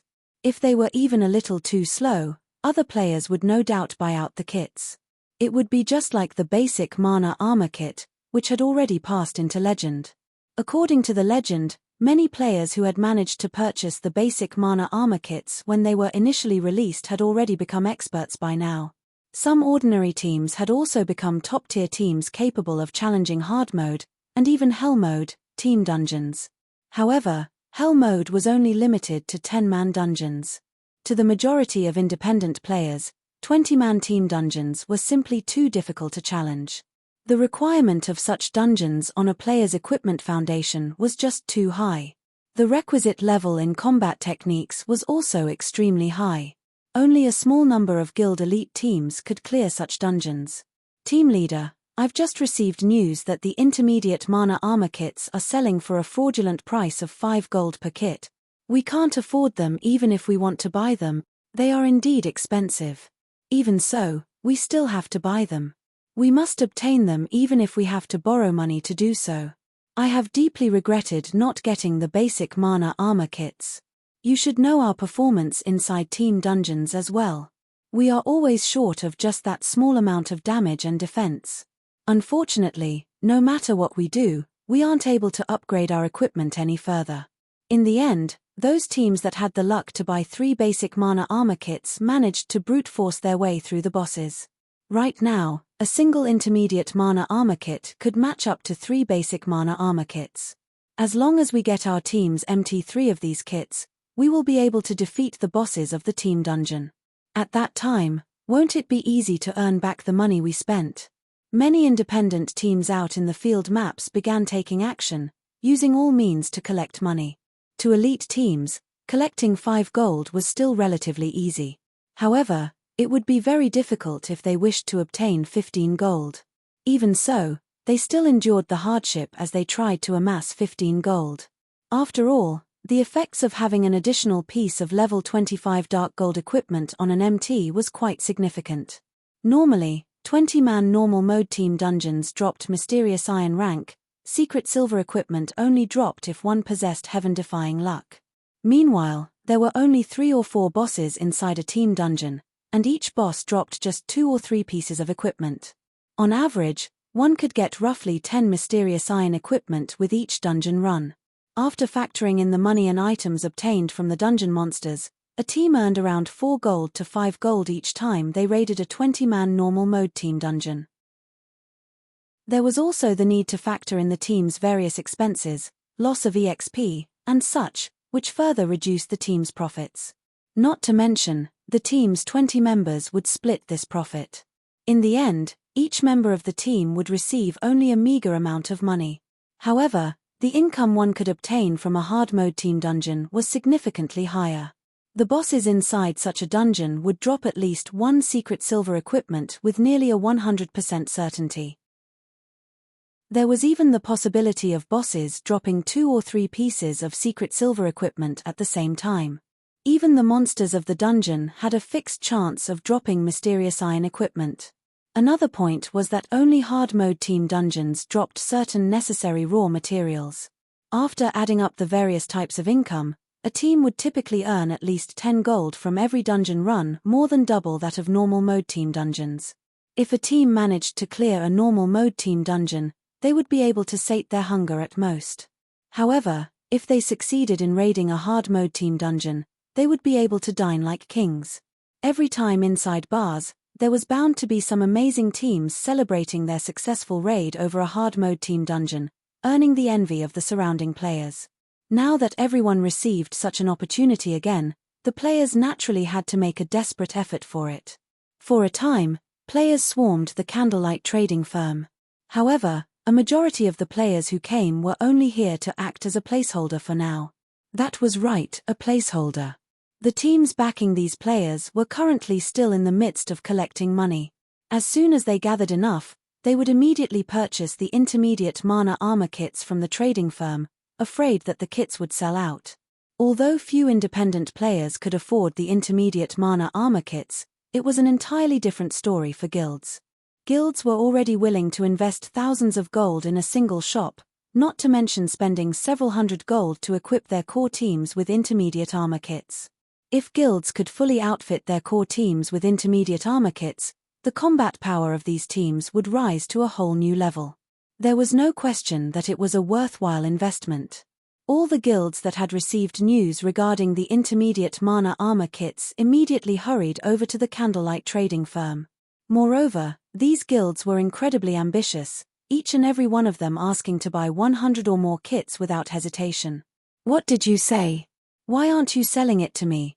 a guild representative shouted angrily. "Have a good look. I don't lack the money to pay for them, sir, my apologies, but since the supply for the intermediate mana armor kits is too limited, we are only selling it in limited quantities. Ordinary players are allowed to buy at most 1 kit each time. As you are representing a guild, you will only be allowed to buy a maximum of 9 kits. If you are from one of the guilds partnered with the candlelight trading firm, you will be allowed to purchase up to 21 kits at a single time. The beautiful NPC saleswoman smiled faintly, paying no heed to the actions of the angry player before her. Damn. Give me 9 for now, then. The guild representative was helpless about the situation as the guild he belonged to was not a partner of the candlelight trading firm. He had no choice but to buy 9 kits for now and have the guild send more members to make additional purchases. Only, they would have to waste a lot of time using this method. There were just too many players coming to buy the kits, and even lining up was extremely troublesome and time-consuming. Although the candlelight trading firm had only set up shops in a few cities, when players and guilds of other cities heard of the news regarding the intermediate mana armor kits, they had promptly made their way over to cities that housed the candlelight trading firm. Among them, the number of players running over to White River City was the highest. The candlelight trading firms based in White River City had the largest allocation of intermediate mana armor kits. That number was practically the total of all of the branch shops. Hence, many players from the various major cities and guild representatives all came over to White River City. Moreover, this allocation was something Shifeng had deliberately instructed Melancholic Smile to do. He had done so with the intention of increasing White River City's population. Once everyone realized the uniqueness of White River City, some players would surely consider developing themselves here instead, out of convenience. Meanwhile, this would indirectly increase Zero Wing's strength. At this moment, the guilds that had previously chosen to partner themselves with the candlelight trading firm were celebrating in joy. Previously, most, if not all, of them felt that they had taken a huge loss by partnering with Candlelight. Now, however, they had become the envy of all the other guilds. Being able to purchase 21 kits at a single time had saved them plenty of trouble. Right now, the intermediate mana armor kits were priceless. Currently, people were offering to buy the kits for 8 gold coins, and this price was still rising. Even so, nobody was willing to sell their kits. Moreover, under the oversight of the system, independent players could purchase only 1 intermediate mana armor kit. Nobody wished to waste this precious opportunity, so they would not readily sell the kits they had obtained. Just as many guilds were fighting to purchase the intermediate mana armor kits, silence filled Overwhelming Smile's guild residence in White River City. Inside the guild residence's meeting room, several veins were bulging on Feng Xuanyang's forehead. He was very nearly at the point of erupting. Boom! Boom! Boom! Feng Xuanyang violently slammed his fists down on the wooden table, and after a few consecutive blows, even the wooden table shattered. Young Master Feng, you must calm down. Calm down? How do you want me to calm down? Feng Xuanyang's eyes had already turned blood-red by now. If possible, he wished he could devour the candlelight trading firm whole, right this instant. In order to purchase the light stones in large quantities, he had invested another 100 million of his own money. Meanwhile, he had done so with the intention of earning back the 50 million he had previously lost. He had even thrown in all the earnings of the overwhelming trading firm into the mix. But all he had accomplished was purchasing a bunch of goods that had a seemingly endless supply. The most infuriating part was that, upon receiving news regarding the candlelight trading firm, his superiors had immediately ordered him to buy 300 intermediate mana armor kits. However, where was he supposed to get so many coins? 300 kits would cost 1,500 gold. Previously, he had indeed possessed this amount of money. Now, however, it was already gone. Chapter 539, Dominant Force. Chapter 539, Dominant Force. Young Master Feng, if there really is no other way, then let's sell the light stones we bought cheaply. This way, we can get back most of the money we lost. Sell them cheaply? Feng Xuanyang pondered. He had indeed thought about this method before. However, who would want to buy them? Currently, everyone had their eyes on the intermediate mana armor kits, throwing everything they had into accumulating money. Since the appearance of the intermediate mana armor kits, even the exchange rate for coins had risen significantly. How could anyone possibly bother to buy light stones?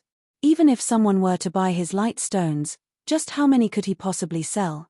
He had a full 10,000 stacks piled up in his hands right now. Forget it. If I have to make a loss, so be it.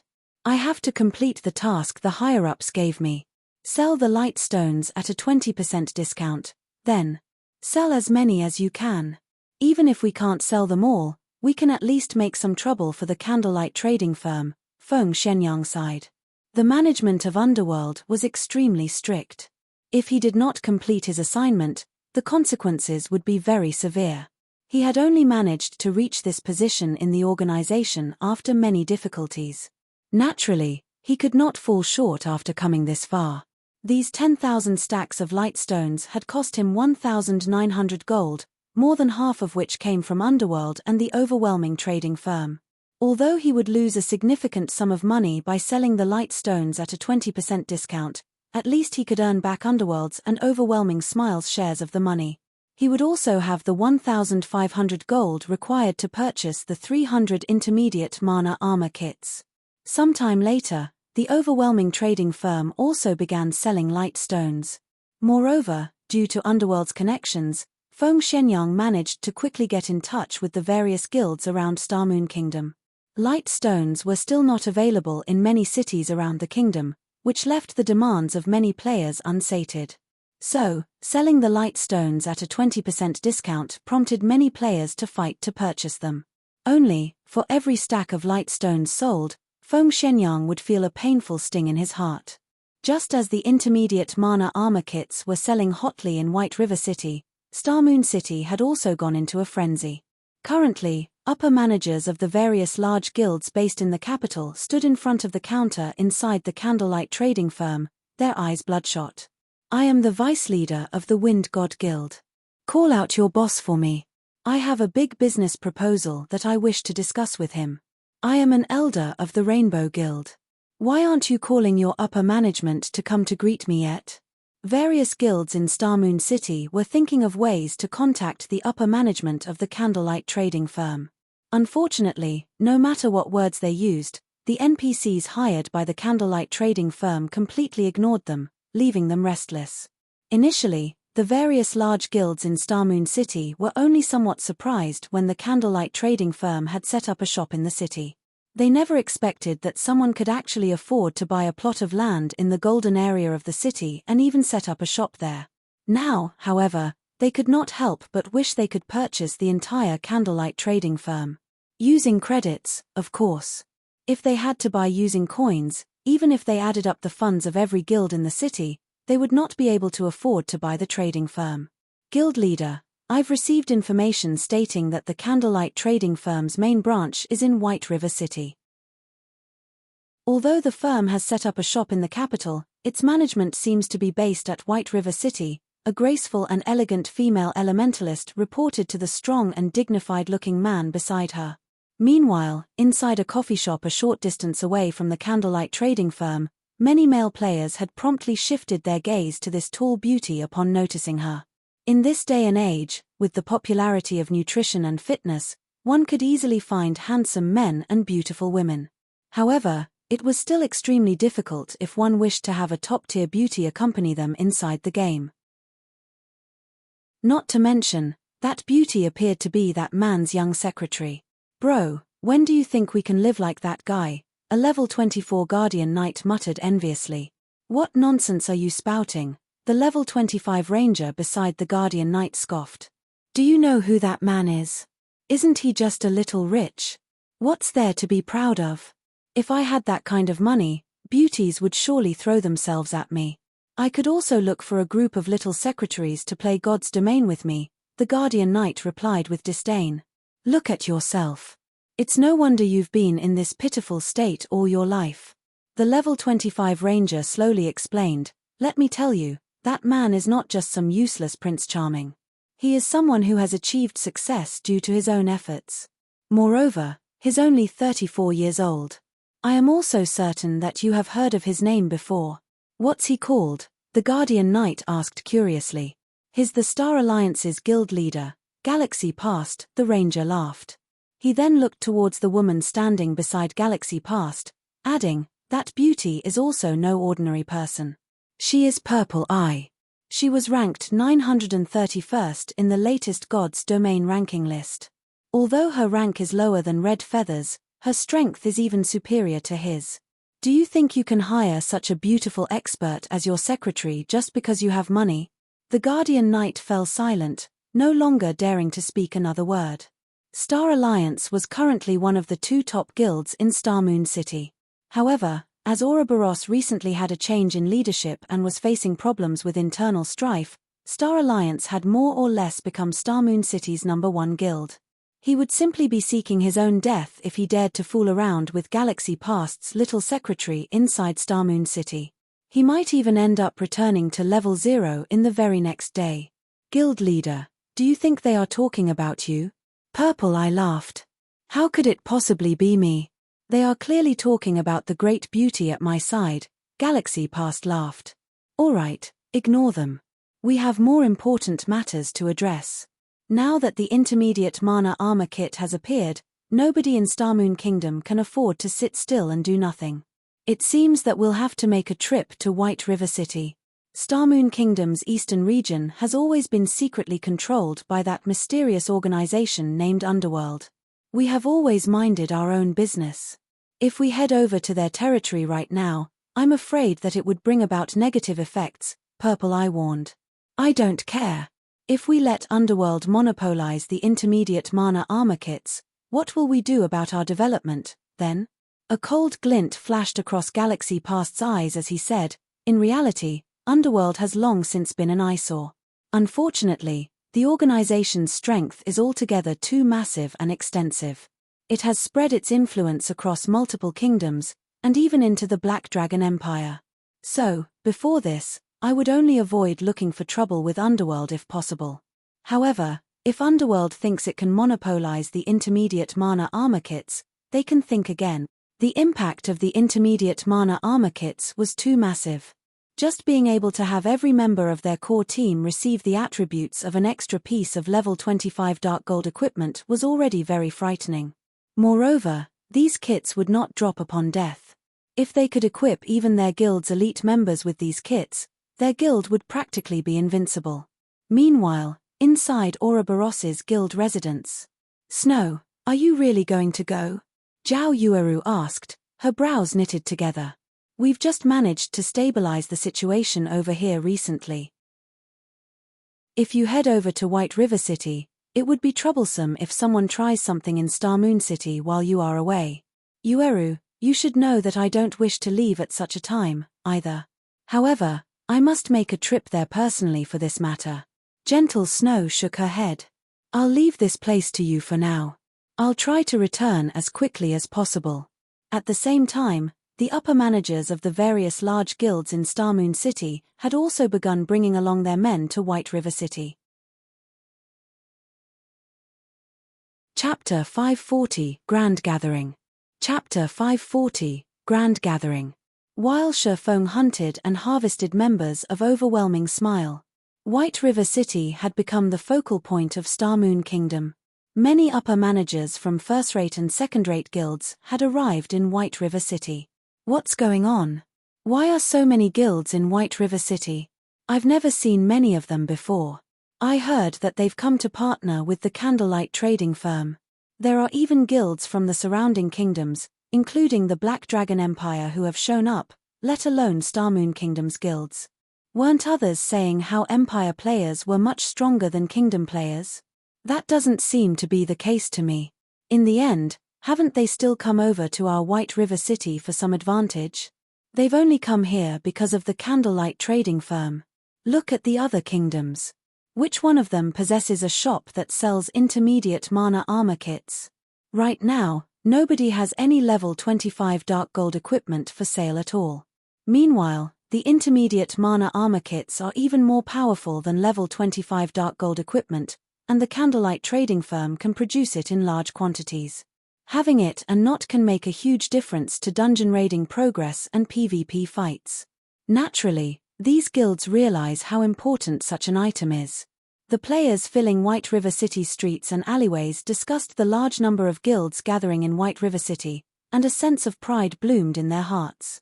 No one would have thought that a lifestyle guild could possess so much influence. Damn! Why have so many people come here? At this moment, Feng Shenyang watched the growing number of guild representatives enter the candlelight trading firm, wrathful flames burning in his eyes. To collect the required 1,500 gold, he had gone through a lot of trouble to sell the light stones. He also had to add in a large sum of his own credits. Meanwhile, it was obvious that the reason many guilds had come here today was none other than to purchase the intermediate mana armor kits. The candlelight trading firm did not offer a large supply of intermediate mana armor kits. It had been a huge challenge for him to buy 300 kits for himself. Now that more competitors had appeared, his chances of fulfilling that quota had shrunk further. Among the guilds that had arrived, the Dragon Phoenix Pavilion from the Black Dragon Empire was the most powerful. It was the first-rate guild that was the closest to becoming a super guild. Unfortunately, the pavilion was younger than those true super guilds, having been established later. Otherwise, it would have joined the super guild's ranks by now. Meanwhile, the force and financial prowess backing the Dragon Phoenix Pavilion was no less than that of an organization like Underworld. Currently, the pavilion was the Black Dragon Empire's #1 guild. Other first-rate guilds stood no chance against it. The Dragon Phoenix Pavilion had sent one of its 2 pavilion masters, the Dragon Pavilion Master, as its representative. In the guild, the Dragon Pavilion Master's status was only below that of the Great Pavilion Master. The Dragon Phoenix Pavilion's management style was different from other guilds. Normally, a guild's management personnel consisted of the guild leader, vice leaders, elders, and so on. On the other hand, the Dragon Phoenix Pavilion could be split into 2 pavilions, the Dragon Pavilion and the Phoenix Pavilion. Each pavilion was the equivalent of a single guild, and both pavilions developed themselves independent of each other. Meanwhile, a pavilion master governed each pavilion. One could say that the pavilion masters were the equivalents of the guild leader of a guild. Moreover, the influence each pavilion wielded equaled that of a top-tier first-rate guild. With both pavilions merged, one could just imagine how powerful the Dragon Phoenix Pavilion was. The Great Pavilion Master managed the coordination between the 2 pavilions. This Great Pavilion Master was extremely mysterious and secretive. Even until now, there had yet to be anyone who knew the Great Pavilion Master's identity. However, the fact that this person was capable of managing 2 first-rate guilds at the same time showed how capable they were. Young Master Feng, we should be celebrating, the slightly chubby man beside Feng Shenyang said, smiling. Celebratory alcohol, what are you trying to say? Feng Shenyang frowned, saying, with so many competitors here right now, how will I possibly be able to buy 300 intermediate mana armor kits? Young Master Feng, hasn't our initial goal been to defeat the candlelight trading firm and establish our own trade empire in White River City? Celebratory alcohol slowly explained, if only little fish and shrimp visit the firm, it would indeed be a good thing for the candlelight trading firm. However, those who have arrived are all tigers and leopards. This is not good news for the trading firm. Think about it. The people that have shown up are either here to purchase the candlelight trading firm or seek a partnership. However, who doesn't want to monopolize the intermediate mana armor kits for themselves? It is especially true for the people from the Dragon Phoenix Pavilion. In order to become a true super guild, the pavilion has ignored all costs and recruited a large number of experts. They even managed to recruit 5 of last year's top 10 newcomers to the virtual gaming world, not to mention experts who have already been famous for many years. Currently, the intermediate mana armor kit is the perfect item for the Dragon Phoenix Pavilion to advance itself. Naturally, the guild will not let go of this chance to obtain the kit for itself. The other guilds should feel the same. However, young Master Feng, you have personally seen the personality of the candlelight trading firm's manager. Even Miss Yulan was helpless against her. One can just imagine what kind of response these newly arrived guilds will receive. At that time, things will definitely end on a sour note, and the candlelight trading firm will make enemies of the various guilds. At that time, not only will we have the opportunity to complete the task given by the higher-ups, but we can also take the opportunity to deal with the candlelight trading firm. When celebratory alcohol finished speaking, realization dawned upon Feng Shenyang. You're right. We'll have a good show to watch this time. Feng Shenyang began laughing madly.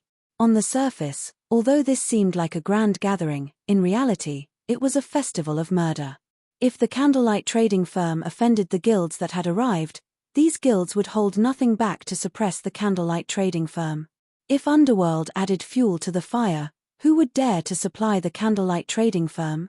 Who would dare sell their materials to the candlelight trading firm? Any guild or workshop that did would lose any hope of succeeding in God's domain. Even if the candlelight trading firm were only a lifestyle guild and could not be dealt with like a combat guild, it could not survive without materials, forging designs, recipes, and other such items. Sooner or later, the items that were highly sought after now would become obsolete. At that time, the candlelight trading firm would be finished. Big Sis melancholic, there are so many guilds in the first floor's hall today that I nearly lost count. There are over 100 guilds who registered to meet with us to discuss business.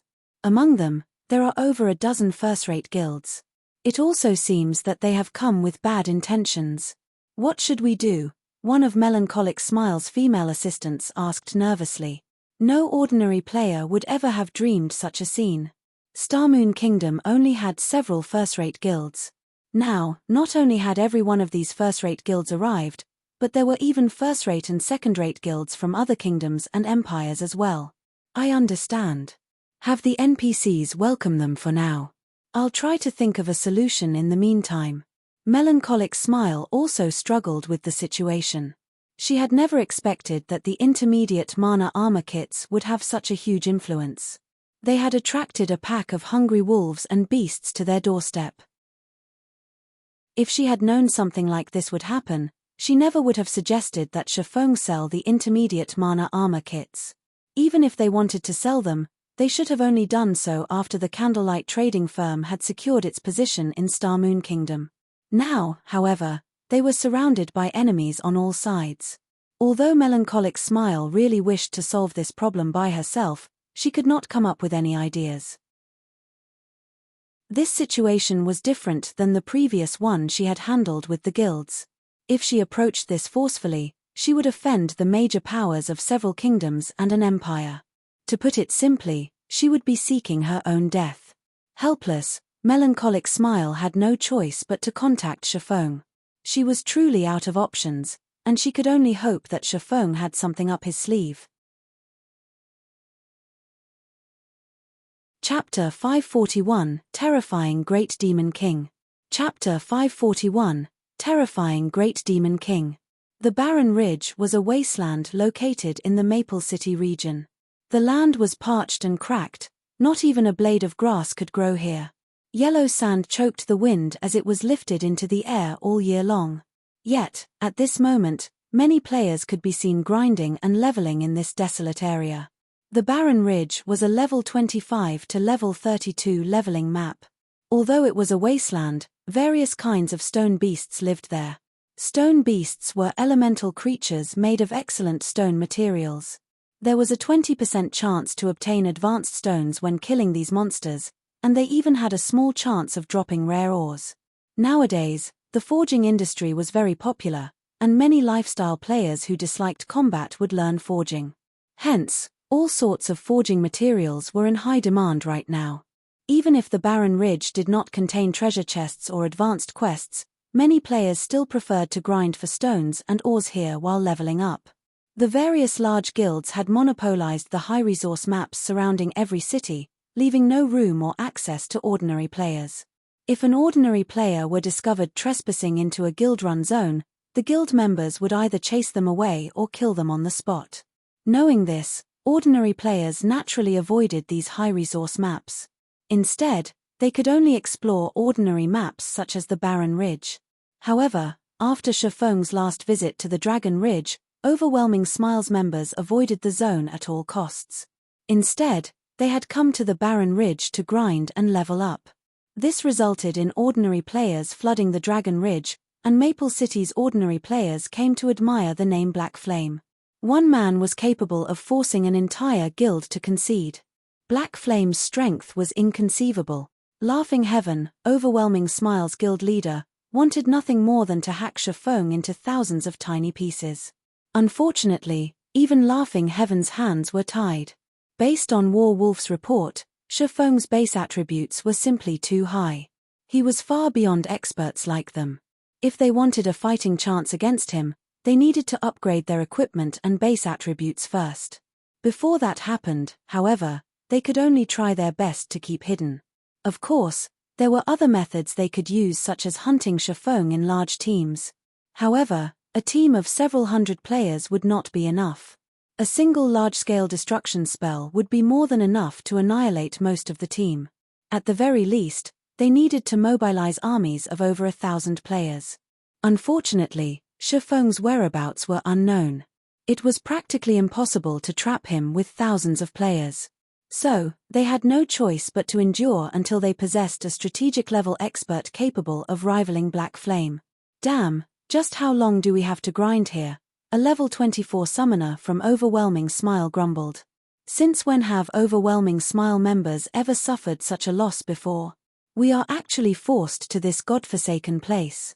Isn't he just one expert? I don't believe that we can't take him out if several hundred of us gang up on him. Be quiet.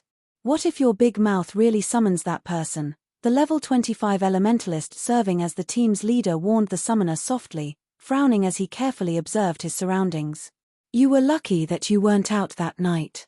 If you experienced that volcanic power, you would know that even a team of hundreds of players would be no different than ants. Moreover, not even the shield warriors and guardian knights with high HP and defense survived a single hit from that expert. Many among the team nodded their agreement to the elementalist's words.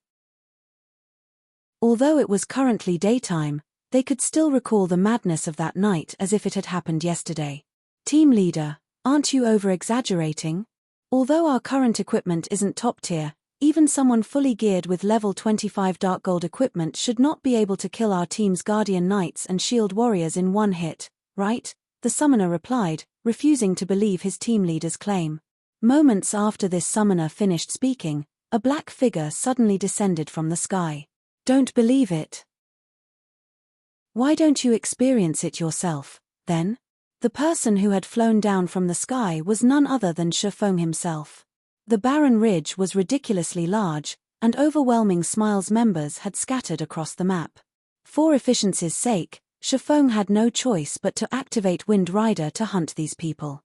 When Shifeng noticed this 100-man team from Overwhelming Smile, he had immediately flown towards them. The instant Shifeng descended, he switched the aura of wind to the aura of fire and launched a firestorm from above, covering a radius of 30 yards. Flames filled the sky, burning everything in its vicinity to ash and dust. Even the level 27 stone beasts, which possessed high magic resistance and 5,000 HP, died with the first wave of damage, not to mention players whose HPs were below 5,000 and had zero magic resistance. In the blink of an eye, less than 30 players remained of Overwhelming Smile's 100-man team. They too spread out. After landing, Shifeng frowned slightly when he noticed that many had escaped his firestorm. However, the massive AoE had dumbfounded Overwhelming Smile's members. Crap. It's the Great Demon King. Split up and run. Contact the guild leader and notify everyone else immediately, the Elementalist team leader responded quickly as he shouted in the team chat. Team leader, what should we be afraid of? He's just one person. Watch me take care of him. Although the summoner was also stunned by Shifeng's firestorm, he quickly began chanting an incantation and summoned a flame beast, ordering it to attack the newcomer. The flame beast was a fire-type elemental creature possessing extremely high flame damage. Moreover, it also had a very powerful skill. Self-detonate. When activated, the flame beast would self-destruct and cause 300% damage to all enemies within a radius of 10 yards. It was a considerably powerful AoE skill. However, upon activating self-detonate, the flame beast could not be summoned again for another 4 hours. So, self-detonate was not a skill that could be used to grind monsters. Die. The summoner controlled the flame beast to dash towards Shifeng. However, when the flame beast was only 10 yards away from Shifeng, a streak of black light penetrated the elemental's body. The flame beast began to dissipate instantly. Impossible. Terror gripped the summon upon losing control over his flame beast. The flame beast was the strongest summoned creature he could currently call forth, and it had an HP of 10,000. Yet, before it could even get close to Shifeng, it was already killed. Even the summoner had not seen how his flame beast had died. To end the battle quickly, Shifeng activated Defensive Blade and Purgatory's power, increasing his attack range and damage. To Shifeng, the flame beast's 10,000 HP and attack range of 10 yards was nothing. By the time the summoner had reacted, he had discovered that he could not move his body.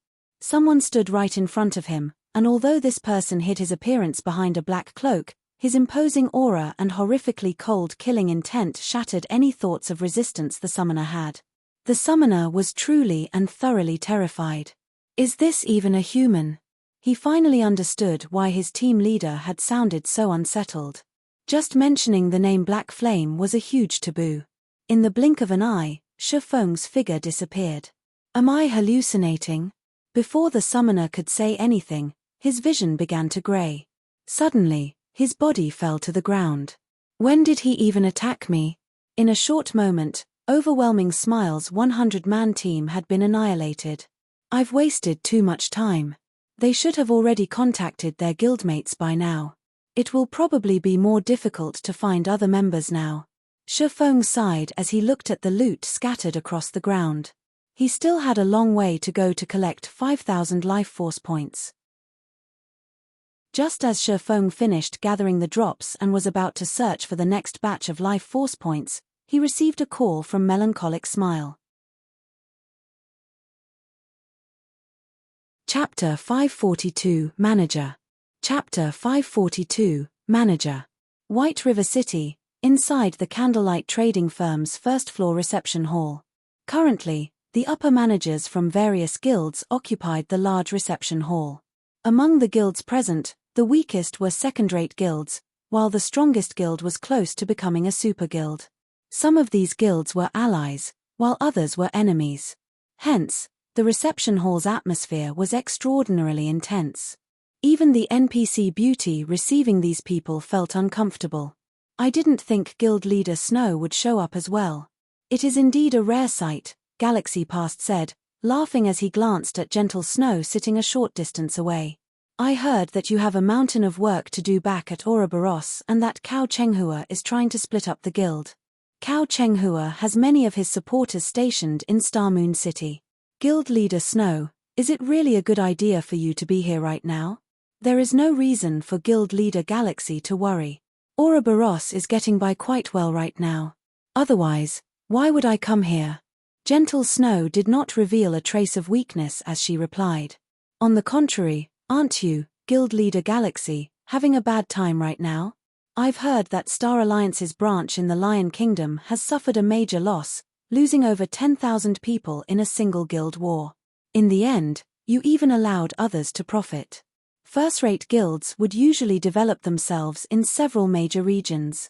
Naturally, the Star Alliance was no exception. The Lion Kingdom was west of the Star Moon Kingdom.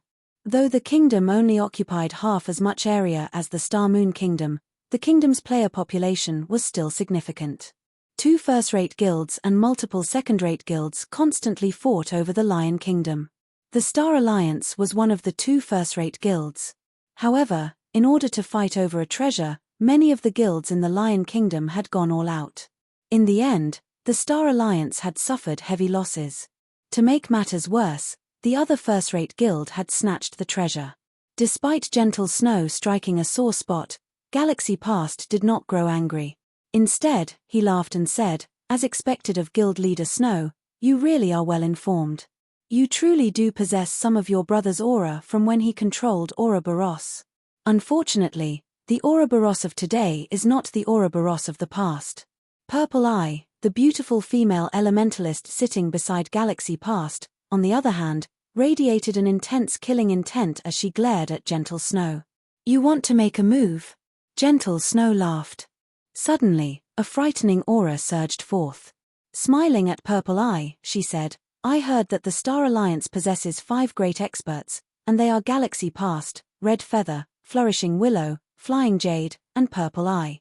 Among them, Flying Jade is the most mysterious, and Purple Eye is the strongest.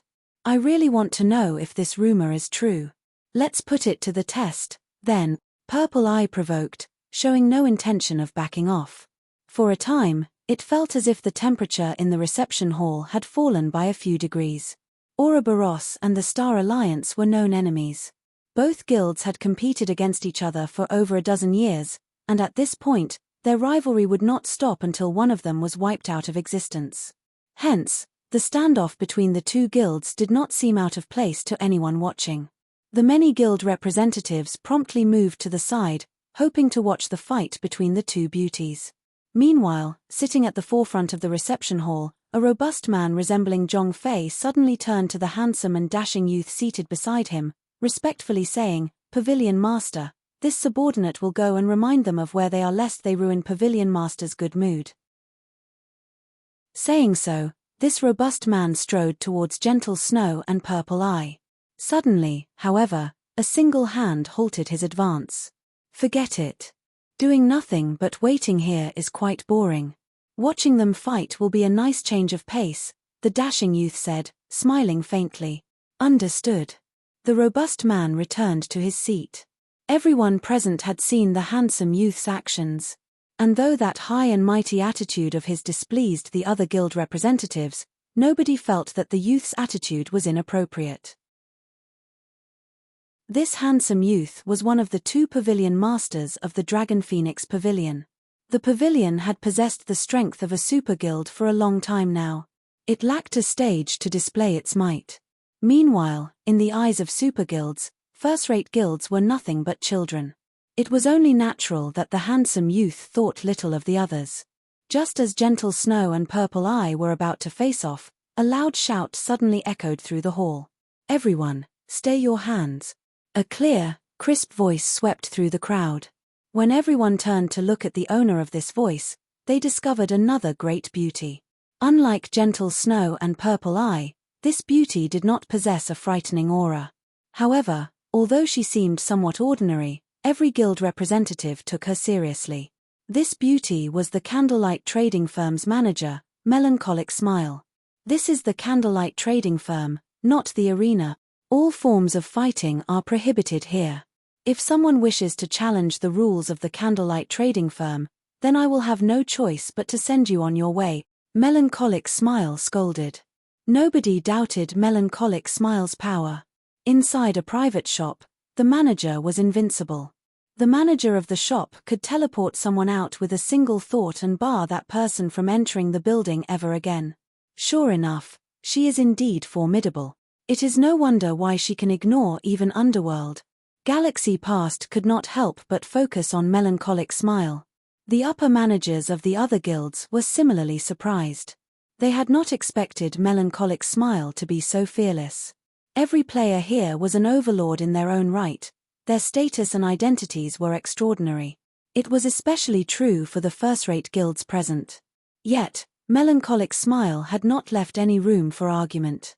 Her mighty attitude was exactly as the information they received stated, so much so that she appeared even more overwhelming than before. At Melancholic Smile's appearance, Gentle Snow and Purple Eye glanced at each other before turning away.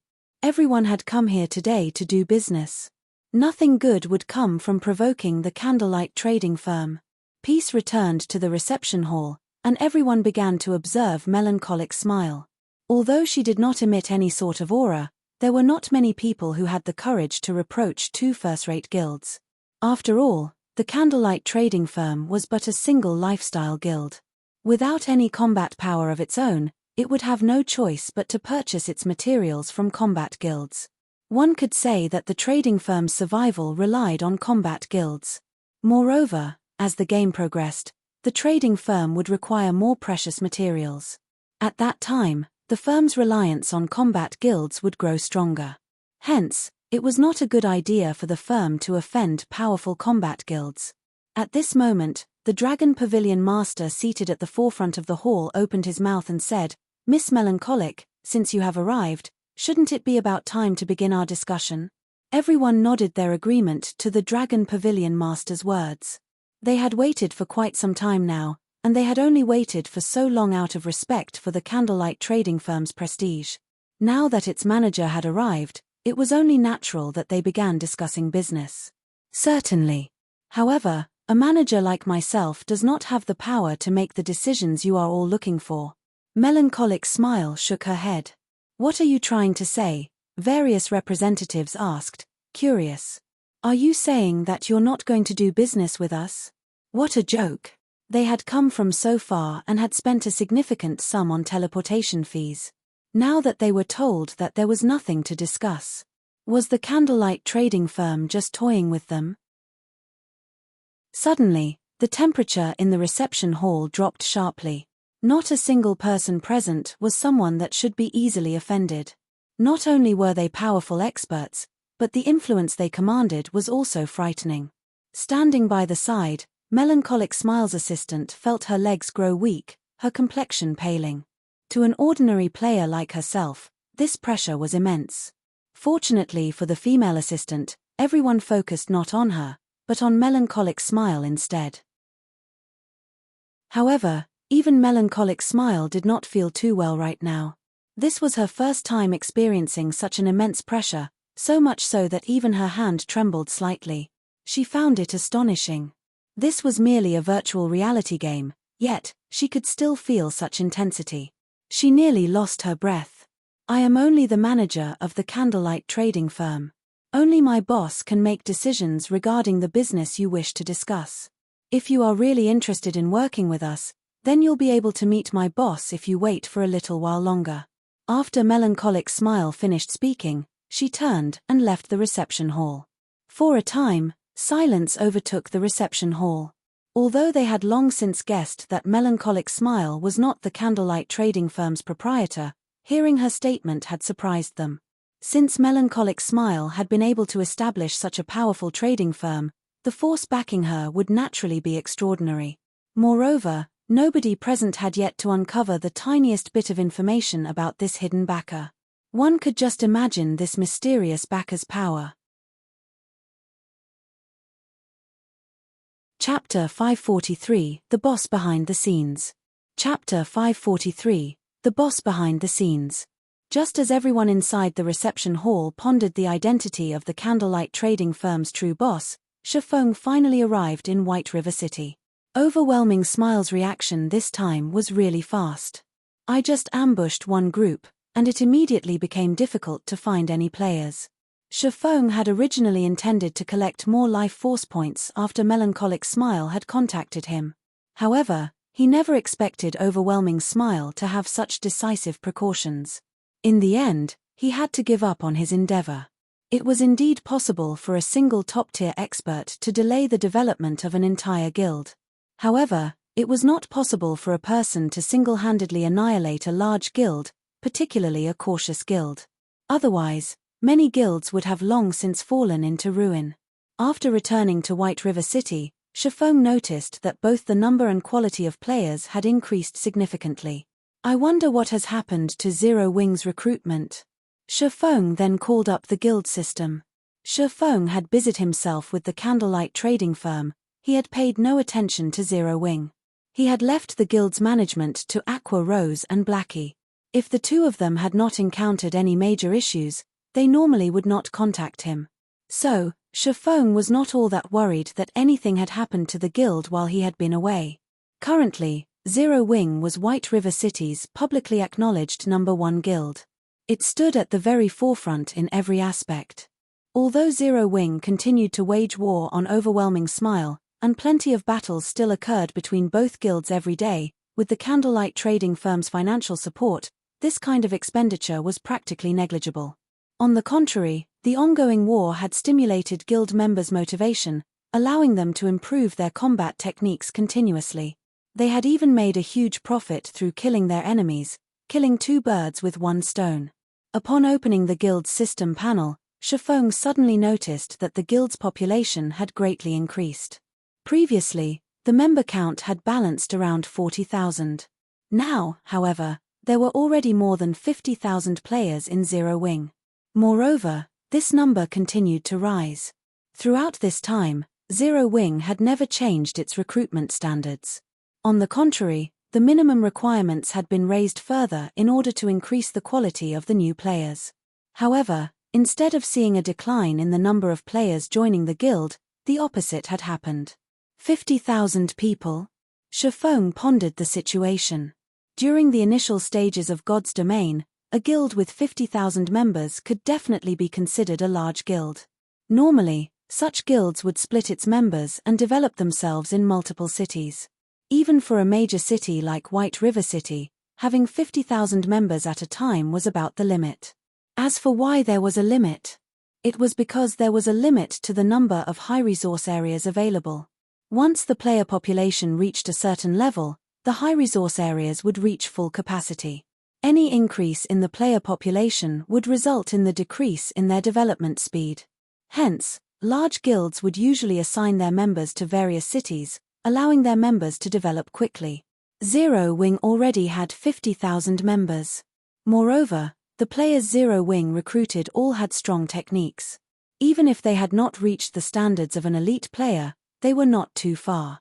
Overall, Zero Wing was stronger than second-rate guilds and only slightly inferior to first-rate guilds. Not even first-rate guilds could match Zero Wing's top combatants. Naturally, Zero Wing required more resources to strengthen itself. It seems that I have to begin development in other cities earlier than expected. Shifeng had never expected for Zero Wing to develop so quickly. His initial plan to expand Zero Wing to other cities would not have begun for another month. He had also expected for Zero Wing's member count to reach 50,000 only 2 or 3 weeks after that. Now, however, he had to initiate his plan ahead of time. For now, however, I need to deal with the candlelight trading firm's problem. Shifeng then contacted Aqua Rose. Guild leader, do you need something? I'm quite busy at the moment, Aqua Rose asked pleasantly, smiling. She had been extremely busy while Shifeng had been away. Fire Dance and the others had focused on their special training, so all important matters regarding the guild had been left to her to handle. However, thanks to Shifeng's massive daily shipments of top-tier equipment, particularly level 30 fine gold and dark gold equipment, and the flood of enthusiastic players who wanted to join Zero Wing, she was quite happy with her work. Currently, Aqua Rose dared to pat her chest and guarantee that no elite members of other guilds in Starmoon Kingdom were better equipped than Zero Wing's members. As for Zero Wing's core members, the equipment they wore consisted of a mix of level 25 fine gold and dark gold equipment, with dark gold equipment being the majority. If other guilds discovered this, their eyes would pop out of their sockets. Someone's here to make trouble. What do you think we should do? Shifeng laughed. Who's the blind fool? They actually dare to cause trouble in White River City? Aqua Rose was initially surprised. However, very quickly, she laughed and said, "Where are they? This lady will annihilate them this instant." Although Aqua Rose was very busy, her level had not lagged behind the other core members whatsoever. It was the same for her equipment. Currently, she was level 27 and fully equipped with dark gold equipment. The staff she wielded was also a staff exclusive to elementalists that Shifeng had obtained from the Twilight treasure chests. Although the staff's attributes were inferior to Blackie's epic ranked staff, her weapons attributes were very well suited for elementalists. In PvP battles, it was in no way inferior to an epic ranked staff. The candlelight trading firm. When Shifeng uttered those 4 words, a realization instantly struck Aqua Rose. Guild leader, are we really going to do this? Aqua Rose could not help but ask. Currently, all players in White River City knew of the gathering of the many upper managers of first-rate and second-rate guilds at the candlelight trading firm. Presently, however, no one had discovered just who stood behind the candlelight trading firm. Only a few core members of Zero Wing knew. After all, it wasn't just guilds that were capable of setting up a shop, individuals could do so as well. Many of the shops set up in minor cities were mostly set up by workshops that focused on lifestyle classes. Not to mention, Shifeng had also set up the candlelight trading firm under the name of the Horizon Alliance, making it nearly impossible to trace back to Zero Wing. Everybody will learn the truth sooner or later. This is just a little sooner than we had planned. Shifeng had never bothered hiding the fact that he had established the Horizon Alliance. It was far more convenient to manage a shop through a lifestyle guild. After all, combat guilds and lifestyle guilds had completely different specializations, and the specialization of lifestyle guilds made them more suitable to develop shops. In the past, after discovering this matter, many large guilds had promptly established a lifestyle guild to manage their shops. Shifeng had only established a lifestyle guild ahead of time. Guild leader, leave it to me. Aqua Rose also grew excited. Inside the candlelight trading firm's reception hall. Due to melancholic Smile's statement, everyone inside the hall had begun to make their guesses of who might be the candlelight trading firm's owner. However, even if the boss behind the scenes was impressive, what could he possibly do against so many large guilds? As everyone occupied themselves with their discussions, time slowly ticked by. This candlelight trading firm sure knows how to treat its guests. They've already made us wait for such a long time. Do they really think we are easily bullied? A representative of a second-rate guild complained. Everyone was greatly displeased with the situation. Who were they? They were the overlords of God's domain. Moreover, they had brought both money and sincerity with them. Yet, the candlelight trading firm actually dared make emperors like them wait so long. Whoever was behind the firm must truly be tired of living. Meanwhile, seated in a corner of the hall, Feng Xianyang watched the souring situation with a smile. The candlelight trading firm might have been able to get away with angering the various small guilds of White River City, but if it angered all of these large guilds, who would dare supply the firm? Without materials, the candlelight trading firm would not produce a single product. However, Feng Xuanyang's smile had not lasted long as the doors to the reception hall suddenly slammed open. In the next moment, a large group of players, roughly 100, marched into the hall. These players all radiated imposing auras. Not a single one looked ordinary, and they were all level 26 or above. Judging from the dazzling glow effect on their equipment, the most inferior equipment they had was fine gold ranked, with the majority of their equipment consisting of dark gold rank. On their chests, every player wore a six-winged silver emblem. This was none other than Zero Wings Guild emblem. Sorry I made you all wait for me. Shifeng suddenly crossed the reception hall's threshold, smiling. Sweeping a glance over everyone present, he laughed and said, I'm the owner of the candlelight trading firm, Black Flame. Chapter 544, Devour Everything. Chapter 544, Devour Everything. Zero Wing's arrival had silenced the reception hall. At this moment, practically every guild representative in the hall focused on Shifeng. Why does it have to be him? So that's the case. It is no wonder the candlelight trading firm set up its headquarters in White River City. Everyone suddenly came to a realization. However, at the same time, the upper managers of the various large guilds re-evaluated their impression of Zero Wing. The majority of the people present had not understood Zero Wing's true strength. They had only read some reports about the guild. Before arriving in White River City, each guild had investigated the various guilds residing in White River City. The reports had contained a lot of information about Zero Wing. Moreover, after the guild's intelligence agents' detailed investigation of the number 1 guild in White River City, they had quite the high evaluation of Zero Wing. Practically every agent had evaluated Zero Wing as a guild that was above a second-rate guild, but below a first-rate guild.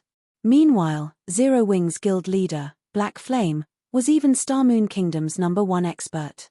Up till today, Black Flame had yet to suffer a single defeat.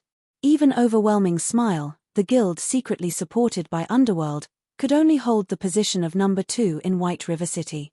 When everyone had received these reports, they had simply laughed it off and placed no particular importance on Zero Wing. Now, however, the upper managers of the various large guilds even considered firing those intelligence agents of theirs. Just what had they investigated? How can Zero Wing be so powerful? Galaxy Past's expression became grim when he saw the members of Zero Wing. Guild leader, the woman standing beside Black Flame, isn't she Aqua Rose? An indescribable bitterness welled up in Purple Eye's heart when she saw Aqua Rose. They were old acquaintances. In the past, Aqua Rose had once invited her to join Twilight Echo. However, She had rejected the offer. She had been greatly shocked to find out that Aqua Rose had left Twilight Echo. Twilight Echo was an even stronger guild than the Star Alliance. However, Aqua Rose had left it without hesitation. Moreover, she had even joined a newly established and unknown guild after the fact. When Purple Eye had received this news, she even thought she had heard wrong. She had also felt it was somewhat unfortunate. A capable gamer such as Aqua Rose had taken such a foolish route. Now, however, it would seem that Aqua Rose's decision had not been the wrong one at all. A guild with a single expert was not particularly frightening. However, it was a different story if said guild possessed a large group of experts. Moreover, looking at the nearly 100 people who had entered the hall, each one of them wore equipment that could rival the best equipment the Star Alliance had to offer, so much so that the best geared members of the Star Alliance were even inferior to some of Zero Wing's core members. Furthermore, the Star Alliance could only scrape together, at most, enough equipment to gear a team of 20 players. It was absolutely impossible for them to equip a 100-man team. One could just imagine how powerful Zero Wing's background was. Moreover, Aqua Rose's current equipment actually consisted of only dark gold equipment. As for the dark red staff in her hand, Purple Eye could not even begin to imagine its rank.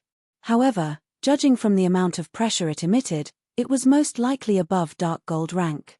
Now that Zero Wing had displayed its strength, even Gentle Snow, who was very familiar with Zero Wing, was surprised, not to mention the Star Alliance, which was also a Star Moon Kingdom guild. Regarding this revelation, Gentle Snow could only reveal a bitter smile. She did not know whether she should rejoice or lament right now. Previously, when Chiffon had offered to annex Ouroboros, she had thought that he was being wildly arrogant. However, looking at this dazzling and imposing 100-man team, there might not be a second guild in all of Star Moon Kingdom capable of building up such a team. With the two first-rate guilds of Star Moon Kingdom reacting in such a way, there was no need to mention the guilds that had come from a foreign country. Pavilion Master, this Zero Wing seems quite amazing. It has actually obtained so much dark gold equipment. Every one of these players also seem extraordinary, with a few even radiating dangerous auras. A blue-haired girl with bright eyes and slender eyebrows sitting beside the Dragon Pavilion Master exclaimed, giggling.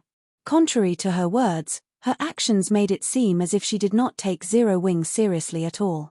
As expected of the #1 guild of White River City, it really does possess an impressive number of experts. The equipment it possesses is even more surprising. Only, it is a pity that such good equipment is actually being wasted on these people, the handsome youth stated, his gaze revealing a hint of greed. He could not help but admit that the equipment worn by Zero Wing's members was indeed amazing. Even the Dragon Phoenix Pavilion did not have so much top-tier equipment, much less first-rate guilds. If he could snatch all of it away, at that time, the Dragon Phoenix Pavilion would definitely become a bona fide super guild. It might even become even more powerful than a few current super guilds. Pavilion Master, should I secretly rob them all? The robust man named Blood Dragon asked softly. Let's discuss it first. The handsome youth waved his hand. Faintly smiling, he said, whether it is the Candlelight Trading Firm's intermediate mana armor kits or Zero Wing's equipment, it seems that my trip to White River City has not been wasted. If I deal with this matter properly, the great Pavilion Master will definitely be pleased. Pavilion Master is truly wise. At that time, I want to see just how the Phoenix Pavilion plans to contend with our Dragon Pavilion, Blood Dragon laughed. Even after silence had gripped the reception hall for some time, Chiffon had not hurried to dive straight into business. Instead, he waved his hand and signaled Melancholic Smile. At this moment, Melancholic Smile opened her mouth and said, "Ladies and gentlemen, if you are here to purchase intermediate mana armor kits, please follow me. As our stock is limited, the Candlelight Trading Firm intends to hold a small-scale auction exclusively for you." Saying so, Melancholic Smile led the way out of the reception hall. In response, however, the guild representatives only turned to look at each other, showing no signs of leaving their seats. Who among them was not here to purchase the Candlelight Trading Firm, hoping to earn a massive profit through the transaction? How could they possibly come all the way here just to purchase a few measly intermediate mana armor kits? Particularly, the Dragon Pavilion Master from the Dragon Phoenix Pavilion looked utterly uninterested in the intermediate mana armor kits. With the Dragon Phoenix Pavilion taking the lead, everyone would naturally follow. However, among these people, one person stood up from their seat and followed melancholic smile. Has Gentle Snow gone insane? Galaxy Past watched Gentle Snow's departing figure. There were so many guilds putting pressure on Zero Wing right now. Even if Zero Wing were strong, it would have no choice but to tread carefully when faced with so many large guilds. Offending so many large guilds at once would be tantamount to suicide. Anyone who had a brain would definitely choose to stay. After all, they could take advantage of the situation to rake in even more profit for themselves, and that was not something a few measly intermediate mana armor kits could hope to compare with. Yet, Gentle Snow had actually chosen to leave.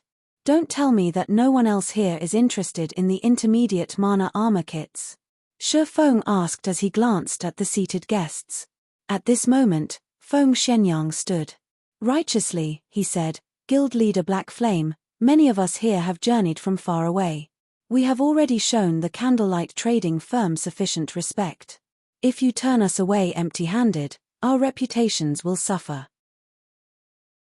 That's right, Guild Leader Black Flame. Let's prosper together.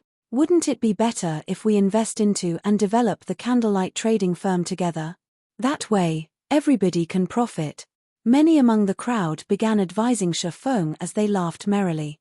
Among those present, aside from the upper managers of a few first-rate guilds, everyone promptly voiced their agreement. Are all of you of the same opinion? Shi Feng calmly asked. You could say that, the Dragon Pavilion Master, Nine Dragons Emperor, suddenly said. However, aside from my interest in the intermediate mana armor kits, I am also very interested in the equipment you all wear. Why don't you state a price? I'll buy all of it. Although Nine Dragons Emperor wore a lukewarm smile, his tone indicated that he would not take no for an answer. Suddenly, the entire venue fell silent. Many of the guild representatives sucked in a breath of cold air. Initially, they had thought that the conditions they had proposed were sufficient. They had never expected that this Dragon Pavilion Master would be even greedier than they were. He actually wanted to devour both the Candlelight Trading Firm and Zero Wing. Chapter 545 Super Guild. Chapter 545 Super Guild. Although Nine Dragons Emperor's words were quite arrogant, all of the various guild representatives present knew that this handsome youth before them had certainly earned his arrogance. The fact that the Dragon Phoenix Pavilion was hailed as a super first-rate guild, which was the closest existence to a super guild, was not without reason. Great strength had built that reputation. In today's era, virtual reality had long since integrated into everyone's life. Practically everyone would come into contact with virtual reality games in some form. Meanwhile, there were countless virtual gaming guilds. Any guild that the public officially recognized became a third-rate guild. Even though third-rate guilds were nowhere near the top of the gaming industry, they still stood out among the countless guilds in the virtual gaming world. Not only did a third-rate guild possess a certain degree of financial support, but it also possessed a large number of members. Normally, third-rate guilds had also earned some form of achievement in some virtual reality games. Standing above third-rate guilds were second-rate guilds.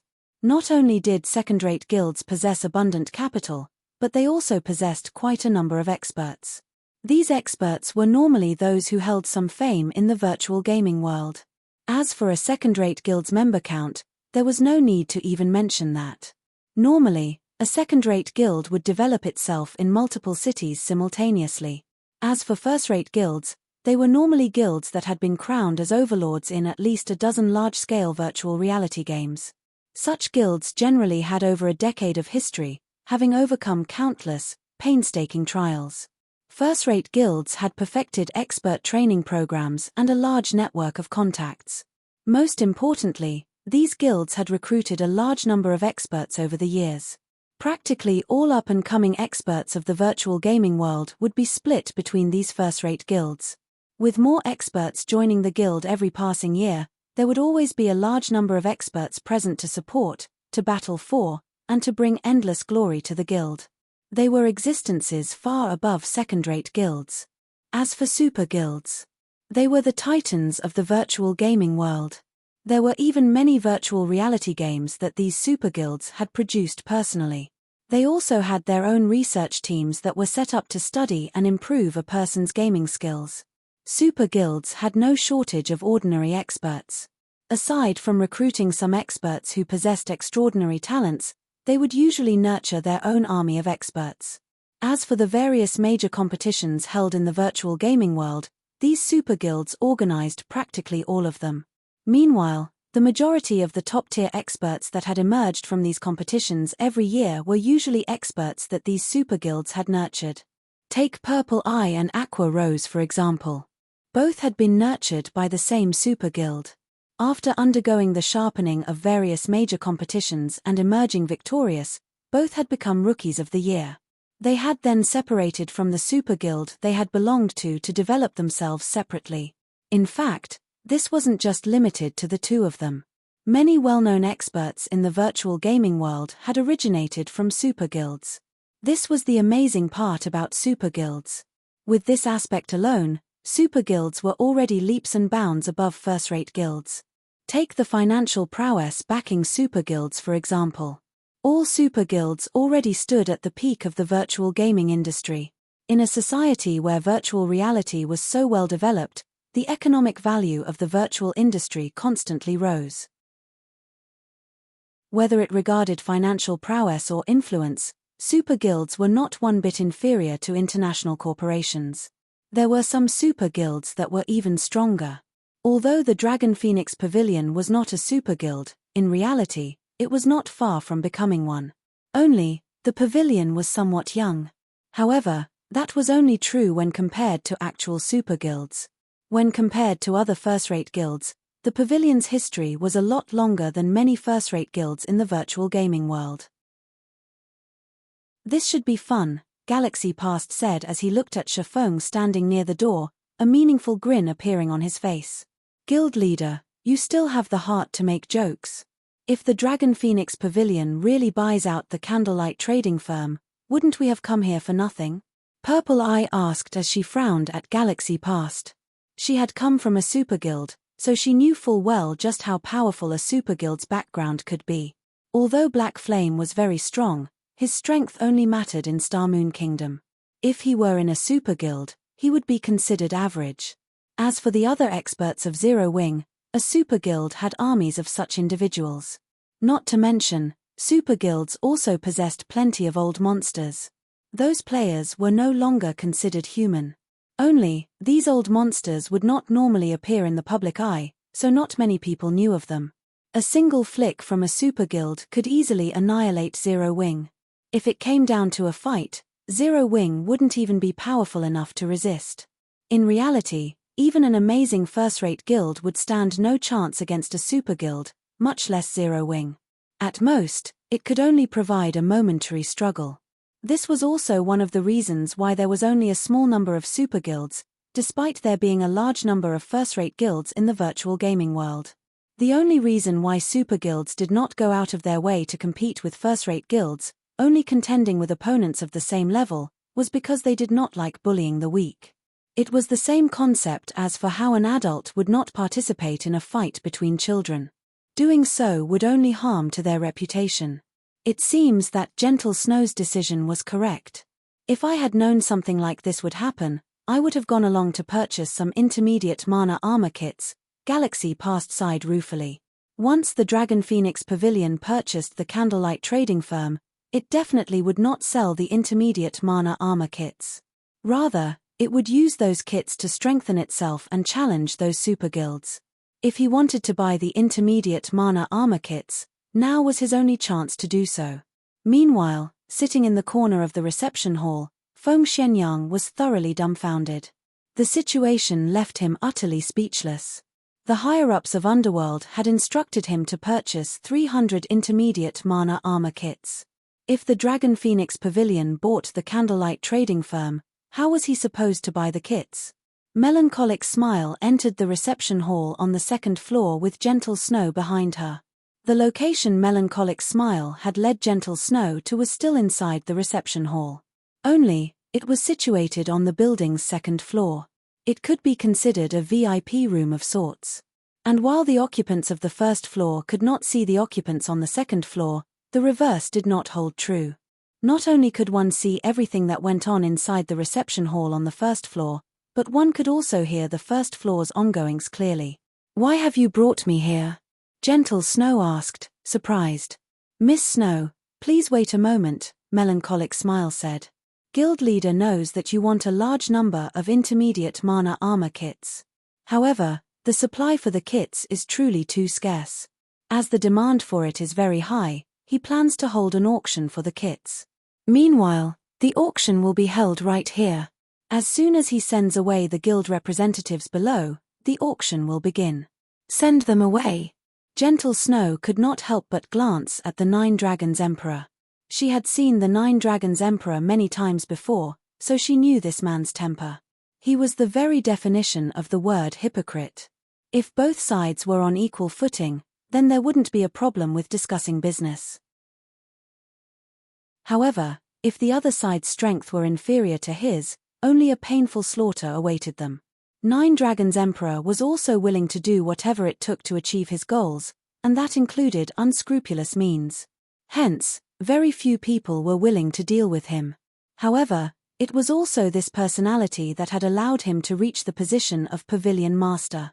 In a super first-rate guild, it was not easy for one to reach the position of Pavilion Master. Knowing a few tricks was far from enough. One also needed strength and ability. Otherwise, one would not be able to secure their position even if they did manage to obtain it. The fact that Nine Dragons Emperor had held his position firmly for so many years spoke volumes about his strength. Hopefully, he wouldn't do anything stupid, Gentle Snow said somewhat worriedly as she glanced at Chiffon. Inside the reception hall on the first floor, silence filled the venue. Everyone had focused on Chiffon, waiting for his reply despite having already guessed what the outcome would be. "You want to buy the Candlelight Trading Firm and Zero Wing?" Chiffon laughed. Smiling at the Nine Dragons Emperor calmly, he said, "Sure, but I want 60% of the Dragon Phoenix Pavilion's shares." You're tuning in to the Celestial War YouTube channel. Don't forget to subscribe and join us on this journey to catch the most captivating stories.